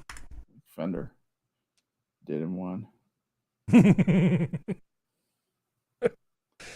Yeah, no, that's really. I actually really enjoyed that. There were a bunch of those, but yeah, I feel better now. See, I feel clean. I feel okay about living in commie form, and yeah, I can at least pretend that I don't in my head for a while longer. And now we go back to the bad. Well, no, actually, nothing else terrible for the remainder of the show. Yay! So this happened. Just minutes ago, NASA crashed a spacecraft. Yeah, I saw this! At blistering speed in an unprecedented trial run. Oh, so blistering. The day one heads toward Earth. The spacecraft it was named blistering. DART. I know it was. Well, It's just, it doesn't look like it. I think it was Geodes that sent this actually better video than the one that I had lined up here. I think they actually like. Starting to see those individual boulders there. You can see shadows of the various rocks on the surface. Come on, guys. Oh my goodness, look at that. Oh, the camera They should died. really be playing some kind of Star Trek music in the background. I know. Delay. Looks to me like we're headed straight in. Yeah. Yeah. Hit that Well, bitch. the fact Hit that that this bitch. is happening out in the middle of space is wow. amazing. Yes. Oh my goodness. Space The is big idea and of mostly empty. Hitting a bullet with a bullet, it just doesn't even do the justice. Yeah. What? Because we don't know if that's solid. Hey, turn left, turn left, turn left. You're going to hit this guy. Well, of course they hit it. She was driving. You shush you. We got it? That's the last one. Ready? Good part of it. Yeah. Amazing. And we have impact. Yeah, that was pretty awesome. So cool. That is awesome. Especially the partial picture just absolutely sets it off too, doesn't it? Gives you that feeling of impact. Well, I mean, just to recap, the point of this is they want to see how much of the energy from the probe gets transferred to the asteroid. The asteroid is in orbit. It's a little tiny asteroid, and it's in orbit of a somewhat larger asteroid. It's basically a little moonlet. And they just want to see, they can calculate how much energy was taken away from that, how much momentum was transferred by looking at how it changes the orbit around this other asteroid. Nice and safe. This isn't one of those things like a sci-fi thing where, and then it went terribly wrong and everybody on Earth died. No, this isn't going to be one of those. No. Ghost Cap. Oh, no. It's a question of how much, momentum can get transferred. Which is basically a measure of what the target planetesimal is made of. How is it going to squish when it gets hit? Dissipating some of that. Making some of the momentum transfer inefficient. Yeah. Will energy go into ejecta coming out the back of it? Exactly. Will it absorb some of the energy by deforming the shape of the object? Right. Or will it be a more inelastic collision? More like billiard balls. Right. Exactly. Yeah. So that would was be hilarious to see. Yeah. We Are we shoot shooting a probe a at an asteroid and it just kind of goes bing? What the hell? Is that made out of rubber? The numbers will be very interesting to see what comes out of the back end of this. Well, somewhere between shooting your 22 into a block of ballistics gel and billiards is where we're going to end up. We just don't know where in that continuum it's going to be. Exactly. But it's good they're testing it now. It's good they're testing it now, baby steps. Yeah. It's not when we need it, and then we have to go, well, fuck it, I don't know. Yeah, and actually, all credit due. This is a relatively small. This is a relatively small venture being run out of the Johns Hopkins Aerospace Lab. Nice. So it's not. This is not the Jet Propulsion Lab in Pasadena. This is a somewhat smaller bit of science. But you know what? Small science can give you really big dividends. Oh and yeah. So this is government money well spent. Not something you're going to hear me say very often. Ask Jonas Salk. Yeah. Practically did it in his kitchen. Yep. Hey man, sometimes all you need is some crazy kitchen science and you're good. We already talked about this. What Dr. Sabin called it. He said it was kitchen chemistry. Yeah. Ah, kitchen chemistry. He was lucky. Goodbye, Trevor Noah. May the door hit you where the good Lord split you. Yeah. Bon voyage, Trevor Noah. So I have some. Who is this guy? Is he on late nights or something? This Trevor He's the guy that took Noah? over for Jon Stewart on the Daily Show. Oh, okay. Yeah, I was wondering what happened to the Daily Show. So this guy was on the Daily Show. That's what happened at the Daily Show. Oh, okay, really? No wonder I never watched. Well, you saw the courtship of Eddie's father back in the 70s and decided TV was a loss and just turned it off. Well, a lot of people are speculating that he's trying to play it that he's walking away, but considering most contracts in TV are 7 years long, and he's at 7 years, a lot of people are saying his contract just ran out, and they're letting and Comedy Central was just like, nah, we don't want to renew it. Goodbye. Oh, good. Let me add a caption. Hold on. Let's see. Do you realize if you take the courtship of Eddie's father and just change one word to the word dissection, really alter that show? Yeah. Well. Saying. Okay. See, it's fun to figure out how your technology works. All right. Yeah. Now if you can figure out the sound. I wanted to, this next block is a series of videos from olden times, which I simply called Hello Fellow Kids. And I want to start with a 1998 hip-hop anti-graffiti public service announcement. No. I'm going to mute for the cringe. Entertainment Tonight, Monday at 7 on Channel 4. Oh, God, the original. Look at that hair. Yeah. Sleazeball Gibbons.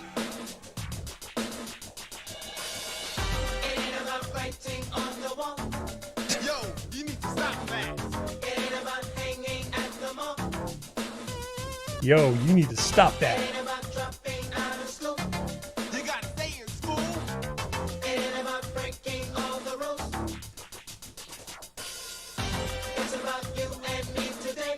It's about you and me. It's about making a better way. You know that we can make a better way. It's about earning what you make. You want to make it, earn it. So it's not quite as cringy as the Mormon video for the anti-masturbation video for deaf Mormons.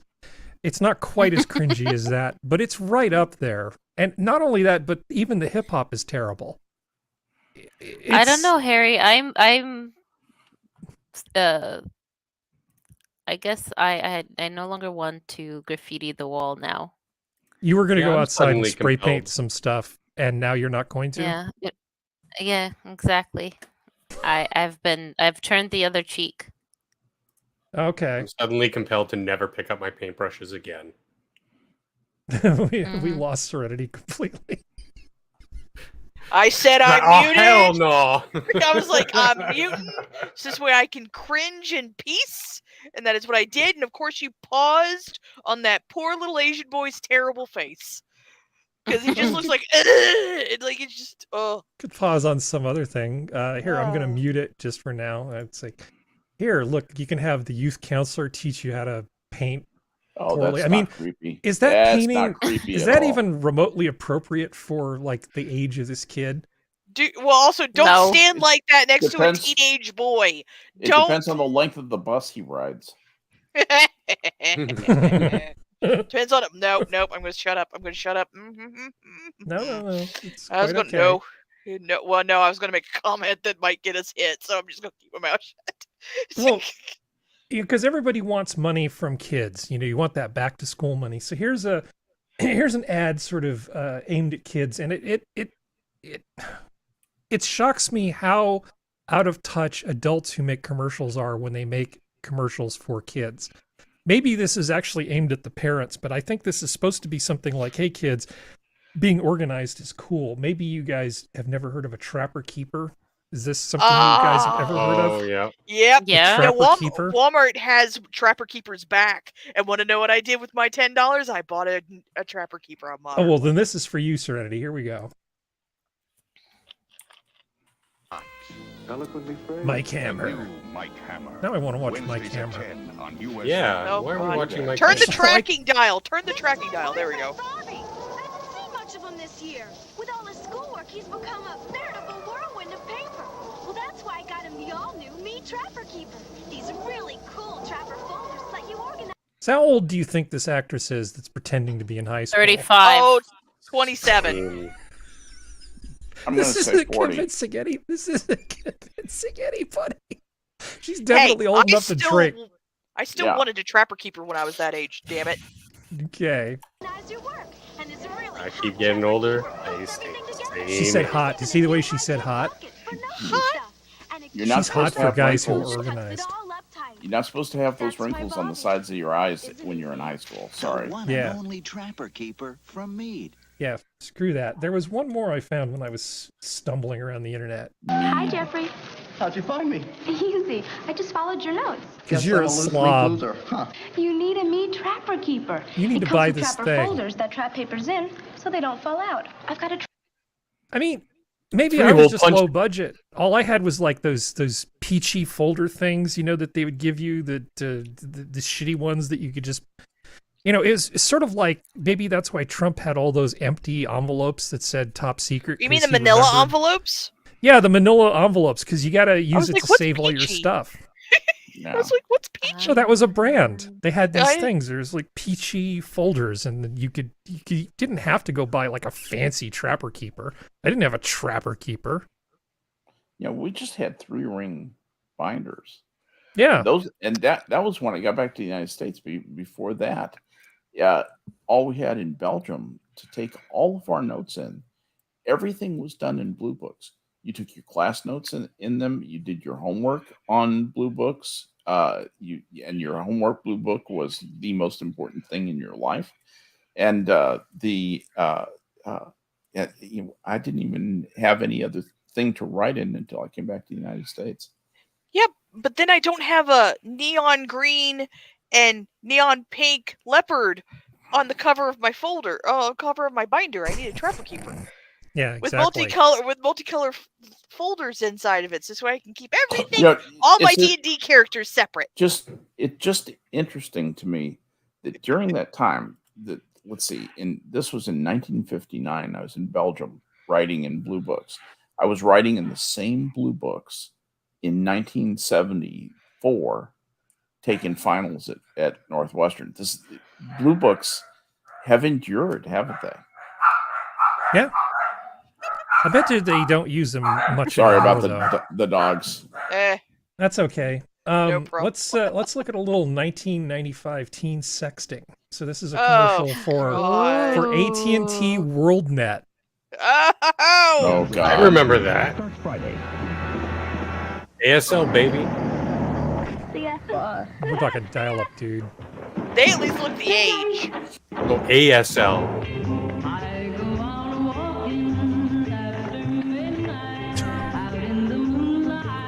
Oh, the Oh, early it's like internet. Smack. Oh, It's really please. That Smack. would have taken 3 hours to download. Liar. That's the girl who played Oh, Alex that's Mack. so cute. Oh. It That is. commercial. What were you saying, Serenity? That's the girl that played what? Alex Mack on the Nickelodeon TV show.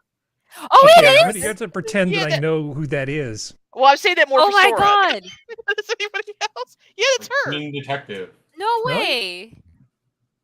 That doesn't look like her. Hold on. It looks Alex Mack. looks like her to me. Hold on. Can't you do some sort of DNA comparison from the picture? Larissa Olenek. Yeah, just just press the button that says enhance. It does look like her, actually. Maybe it is. Let's see here. Dr. Quinn, medicine woman. Well, the problem is they don't put commercials on their fucking IMDb. Yeah. Well, now we know she's in Footopedia or whatever that stupid thing's called.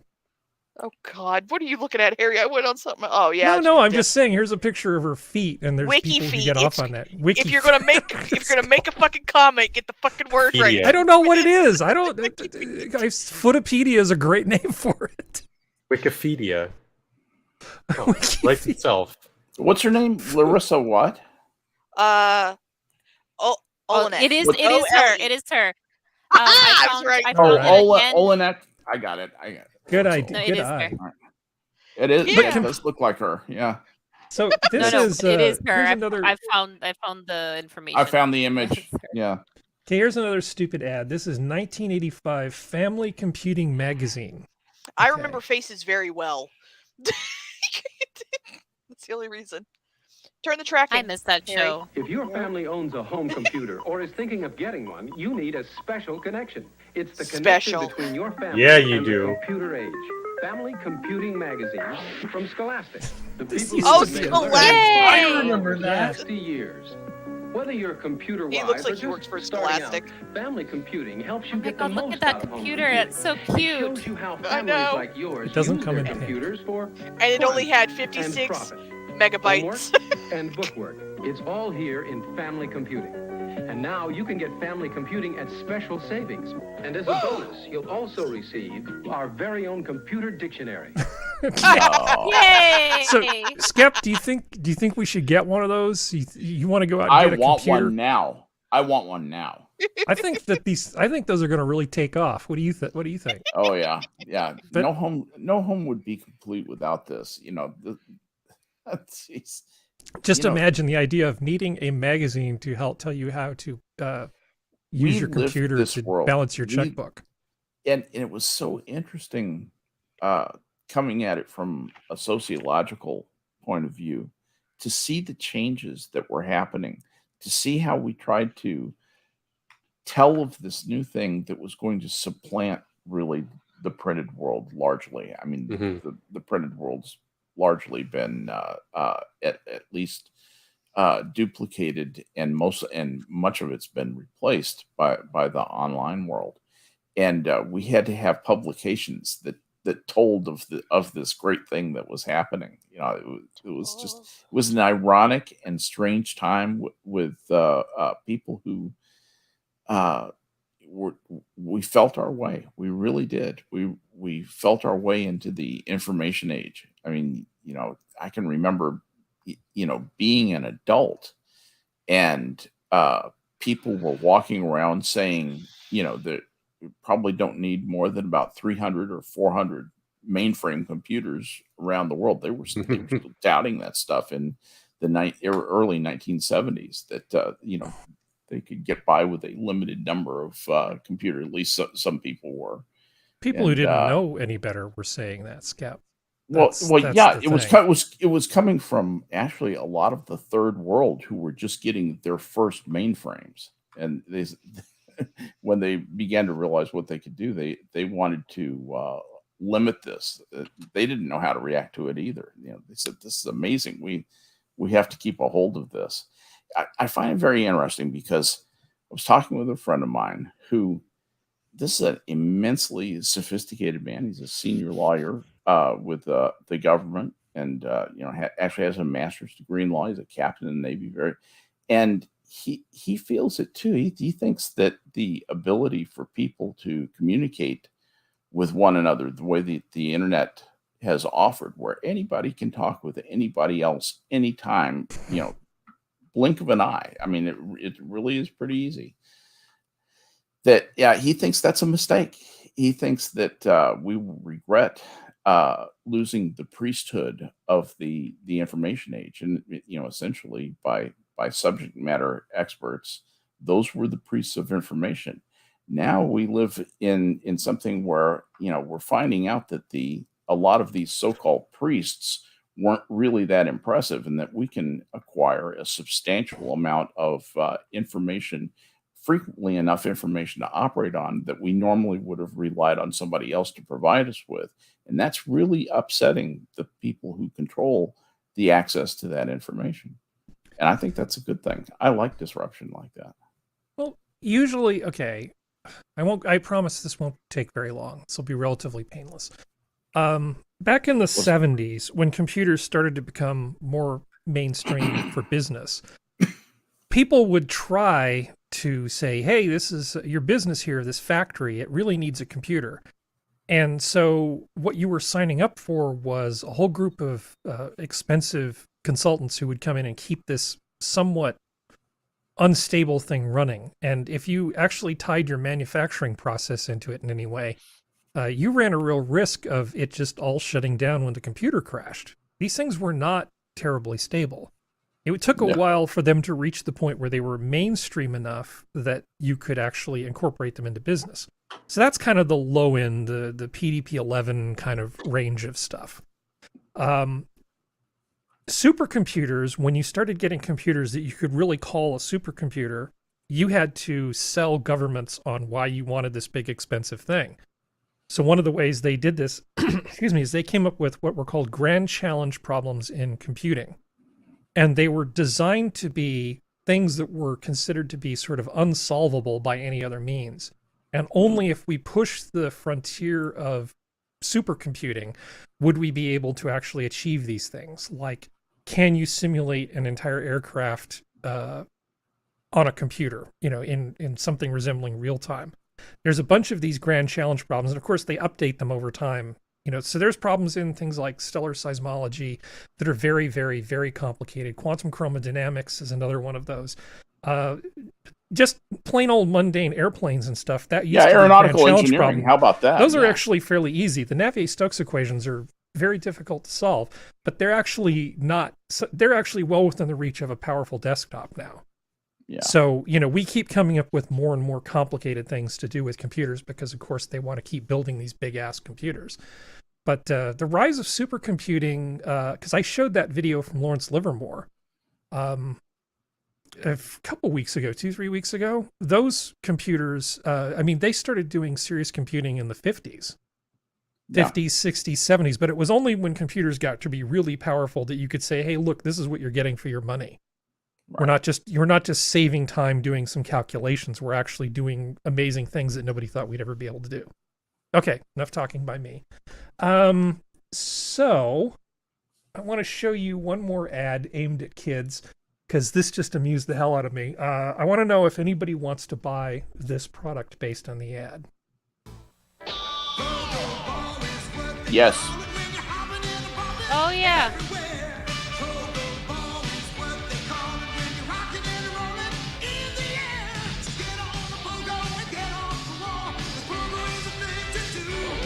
Yeah, those were real popular at clubs. Never. Yeah, and waitresses totally used those when they were serving food to people. Yeah. Just made sense. I want it now. Next. Pogo ball. So, is it better or worse than the swing wing? The American Tort Lawyers Association endorses this product. No, it's just terrible. It's just absolutely No, terrible. it looks so fun. No. Yes. I mean, even that mascot looks scared. He does not look like he's happy that he's bouncing on this thing. He looks very tentative. Yeah, good times. Pong ball.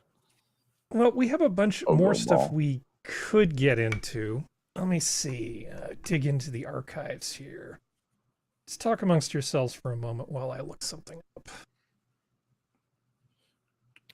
How about that local sports ball team, huh? Jerk. Yeah, go sports ball. Boy. Let's see. Oh, yes. Those Washington Commanders sure are inspiring. Okay, you assholes. Wait a second. I wanted to talk about this, and I forgot to put it in the schedule. That's why the math is off. Take a look at this. Nancy, here's what she really thinks about illegal immigrants in a senior moment. She said the quiet part out loud. We have a shortage of workers in our country, and you see even in Florida, some of the farmers and the growers saying, why are you shipping these immigrants Make sure you use the right up word, north? We Nancy. need them to pick the crops down here. Okay.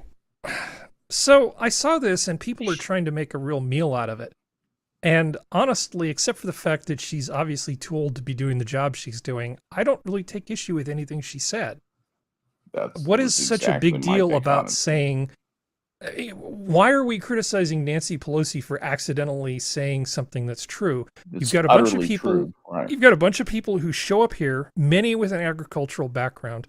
They don't have the skills to do a lot of the jobs that involve like advanced but they're education. all over harvesting an orchard.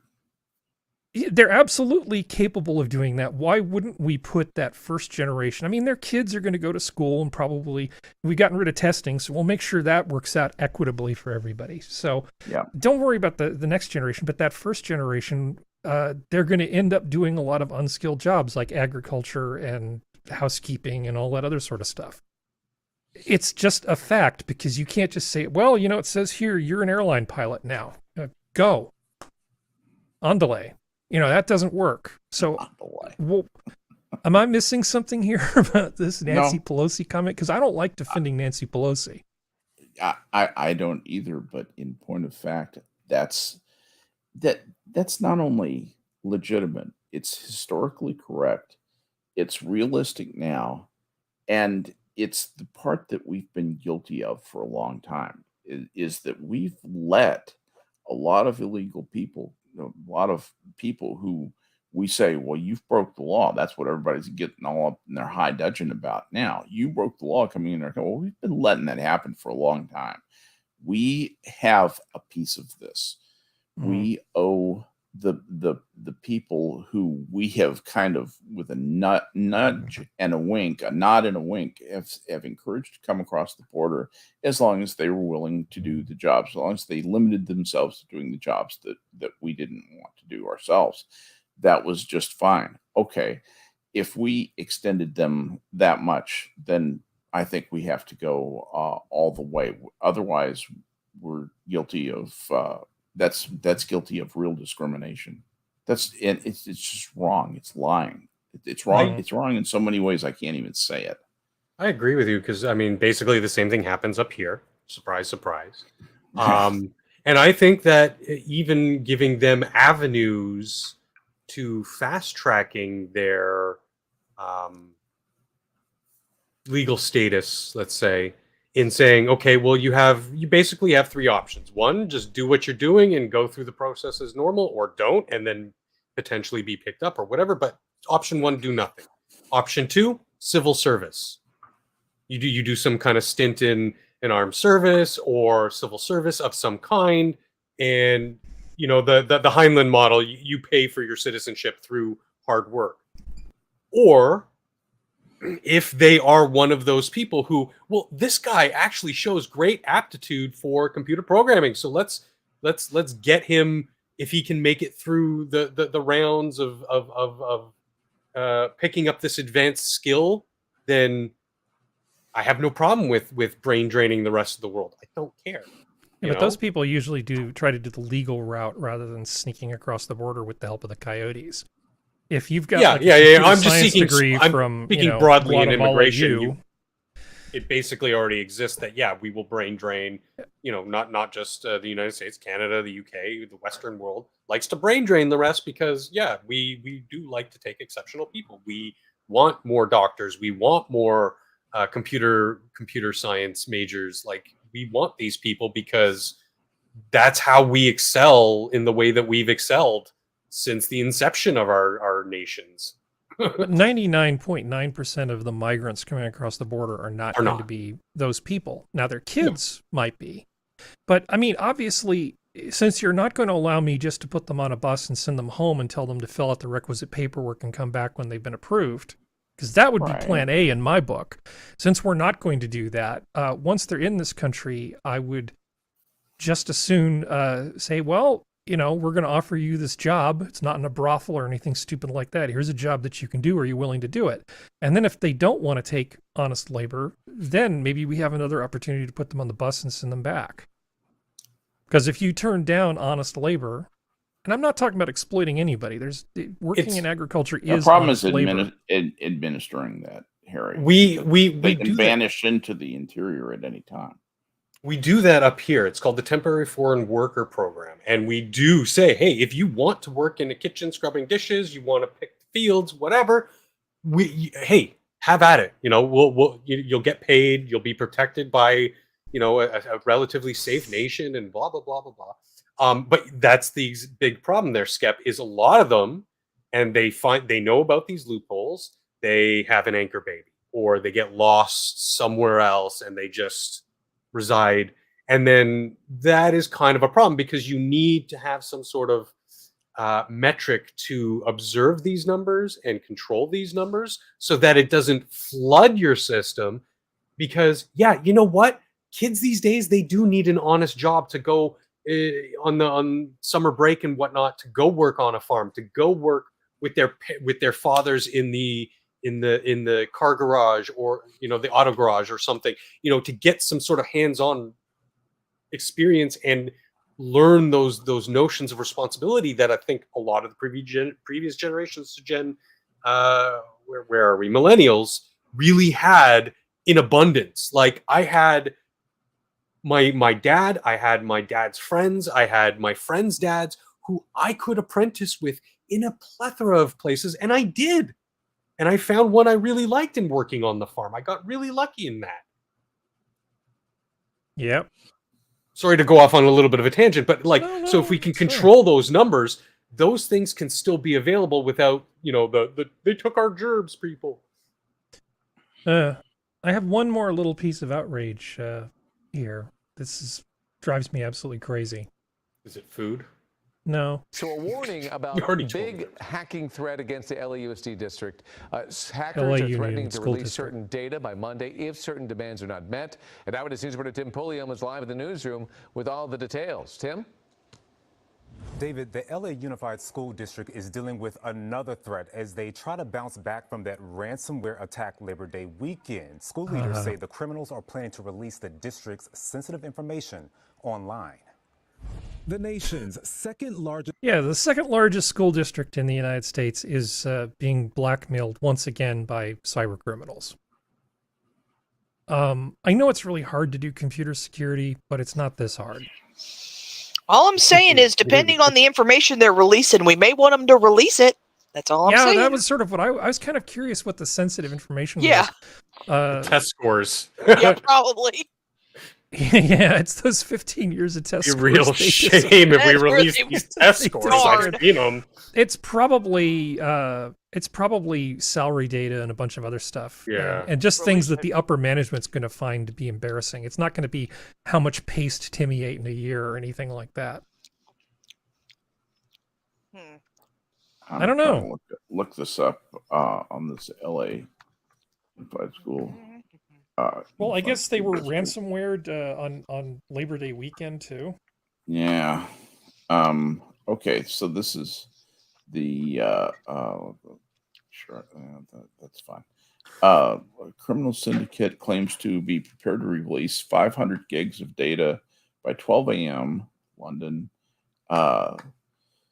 Okay, the hackers set a Monday deadline for the school district to pay a ransom or the private data of students and employees. They will be doxxed, will be released on the dark web, officials said Friday. The deadline was posted on the dark website run by Vice Society, which claims to be responsible for the hack that LA Unified experienced during the Labor Day weekend. In response, Superintendent Shemp said the district will not pay the ransom or negotiate per the advice of law enforcement and federal officials.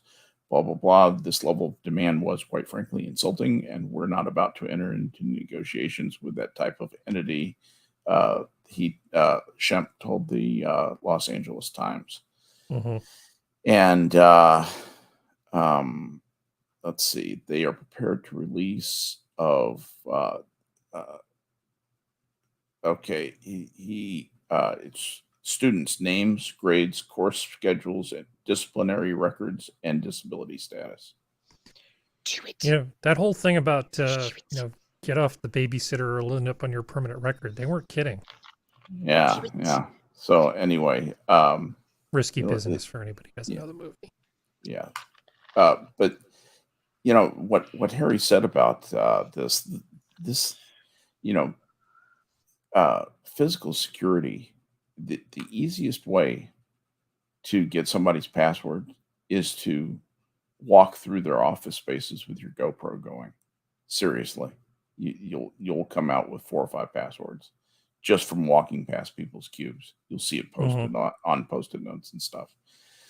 You can, one stroll through there, and to somebody who's experienced at this, you're done. You are completely compromised. They'll be in on you and doing what they want to do with your system, and it's not that hard to prevent. No, it's really not that hard to prevent. But I suspect that a lot of the people who are good at this sort of thing, they can't afford.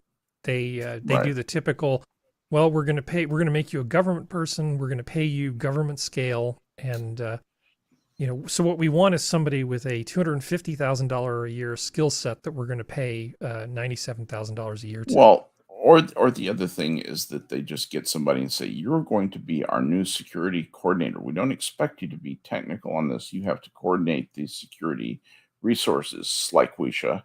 And Slyquisha majored in gender studies, and at Harvard. And so, she's a top person, top man, possibly, if she identifies that way. THUR. Yeah, THUR. And, handling things. And you do find amazingly unqualified people in security positions. They're inevitably a security manager. And if they're lucky, they have somebody working for them who actually knows what is going on and does the work. That's the truth. You've seen that, Harry. Well, you start out as the person who, manages the contractor that does all the cabling for the terminals. And then if you just stick around, if you just stick around long enough, your next job is running around checking the links of cords attached to any power strips. But you just keep doing the grunt work. You just keep doing it. You keep doing it. You keep doing it. And eventually, someday comes along when suddenly you're in charge of something you have absolutely no business having anything to do with. No kidding. God. Just by virtue of longevity. That's exactly right. That's just how it happens. Are you dying inside, Sora? I heard you make a sad noise. No. Okay. I'm already dead. Well, soul's been dead for some time, hasn't it? From what I have found, and this is from the Los Angeles Unified School District actual classified salary schedule, a base level IT person will make, because they have 5 steps, will make $128,000 a year. That's the first step. Yes, that's the first step. They do not. They do not. That's what they base person in IT. No, I believe her because yeah, actually, I absolutely believe that. Keep going. This is an IT infrastructure security manager. Okay. Oh, okay. All right. That I might. Yeah. And after that, it just says monthly. So step 1 is 10,000 some odd. Step 2 is 11,000. Step 3 is 11,000 on the high end. Step 4 is 12,000. This is a month. And then step 5 is 13,214. So that's the security manager. The interns make no money. The technicians make about $31 to $39 an hour.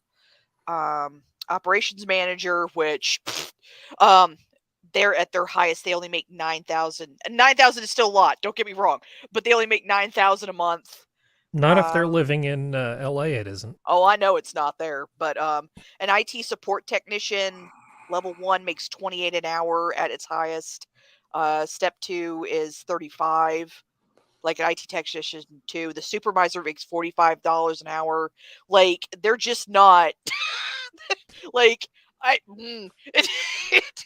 Okay, so here's the problem, Serenity, and I think you'll know what I'm talking about here. Mm-hmm. They have a lot of terminals, right? So there are a lot of physical places that you can go to connect to this network because there's all these schools all across the city. Every single one of them has multiple computers in it, multiple terminals from which you can more easily get a login to change students' grades and do all this nonsense. Right? Oh, yeah. So the physical security part of it is very, very tough because we all know that the only secure computers in the United States are voting machines. Those are 100% secure. All other computers are complete crap, right? 100%. So if they could just get the voting machine people to make the school grading computers, I think we would have this problem correct. Perfect. You got it. Perfect. No, but it's hard to deal with physical security. People don't want to change their ways. I actually, this week, had a customer get upset at me because I basically hooked up this whole new system that was up to current specs, and they're like, I can't do the things that I used to be able to do. Right. I should be able to run this application. Why can't I get at it? And I said, oh, there's security considerations that, are many levels up that are not obvious from the user perspective. And I tried to explain about the auditors and why all this stuff needed to be there. And the guy just said, no, I don't want to do that. I want to do what I've always done. And I said, okay, well, why don't you put that in writing and put that in a bug, and I will make sure that all the appropriate security people know it. But just so you know, I'm going to recommend that you use this workaround instead because it's secure and it works. So he files the bug, and I kid you not, he leads with, this is what we've always done, so we should be able to keep doing it. And this is the problem you run into with security all the time. People don't understand that's not how it works. You're getting hacked, you have problems, there's all these things that go wrong. You don't get to just argue that you're grandfathered in on whatever broken security thing is there. Yeah. And this is why it's that kind of resistance you get from staff that makes it that much harder to fix shit like this. If I got ransomwared on Labor Day and then extorted or blackmailed today, and I was running a big computer system, I would think twice about maybe getting rid of all the things I used to do. There's no sacred cows when you're getting hacked this often. Yeah. No, I agree. Actually, the person in charge of that system should have been fired on the second occurrence. They should metaphorically fall on their sword at this point. Yeah. Yes, exactly. Metaphorically, of course. Metaphorically, Susan. Metaphorically, get tossed out of the house. The really, because I'm looking at all of because they apparently have to post this shit. Yeah. But apparently the where did he go? I just saw him. Labor relations representative makes more an hour than the land technician for IT, than the solutions technician for IT at the top level. Because they make $58 an hour. And I'm just like, wow, we can tell what your thought process is. You're not setting up the cash registers for the local TJ Maxxes. This is a little more complicated than that. It's like, guys, come on now. Yeah. What the fuck? I have several other things we could talk about, but they're all really long, and we got to save something for next week and Tuesday. So we are officially at the end of the end. Does anybody have anything they want to talk about before we say adieu? Not that I can think of. I do not. I've got a birthday coming up in a few days. Ooh. I'll be 70 years old. Nice. I know, it's a long time. I'd be lucky to hit 70. Holy shit. 70 laps around the sun. Well, or part of Pluto's orbit, but because Pluto's a planet. It doesn't matter whether it is, still orbits. Anyway, my point is that it's been fun. This has been a great ride. I've enjoyed myself thoroughly in this whole life thing. Even the tomatoes. Even the fucking tomatoes today. It's been a blast. Anyway, it's always fun spending it with you guys.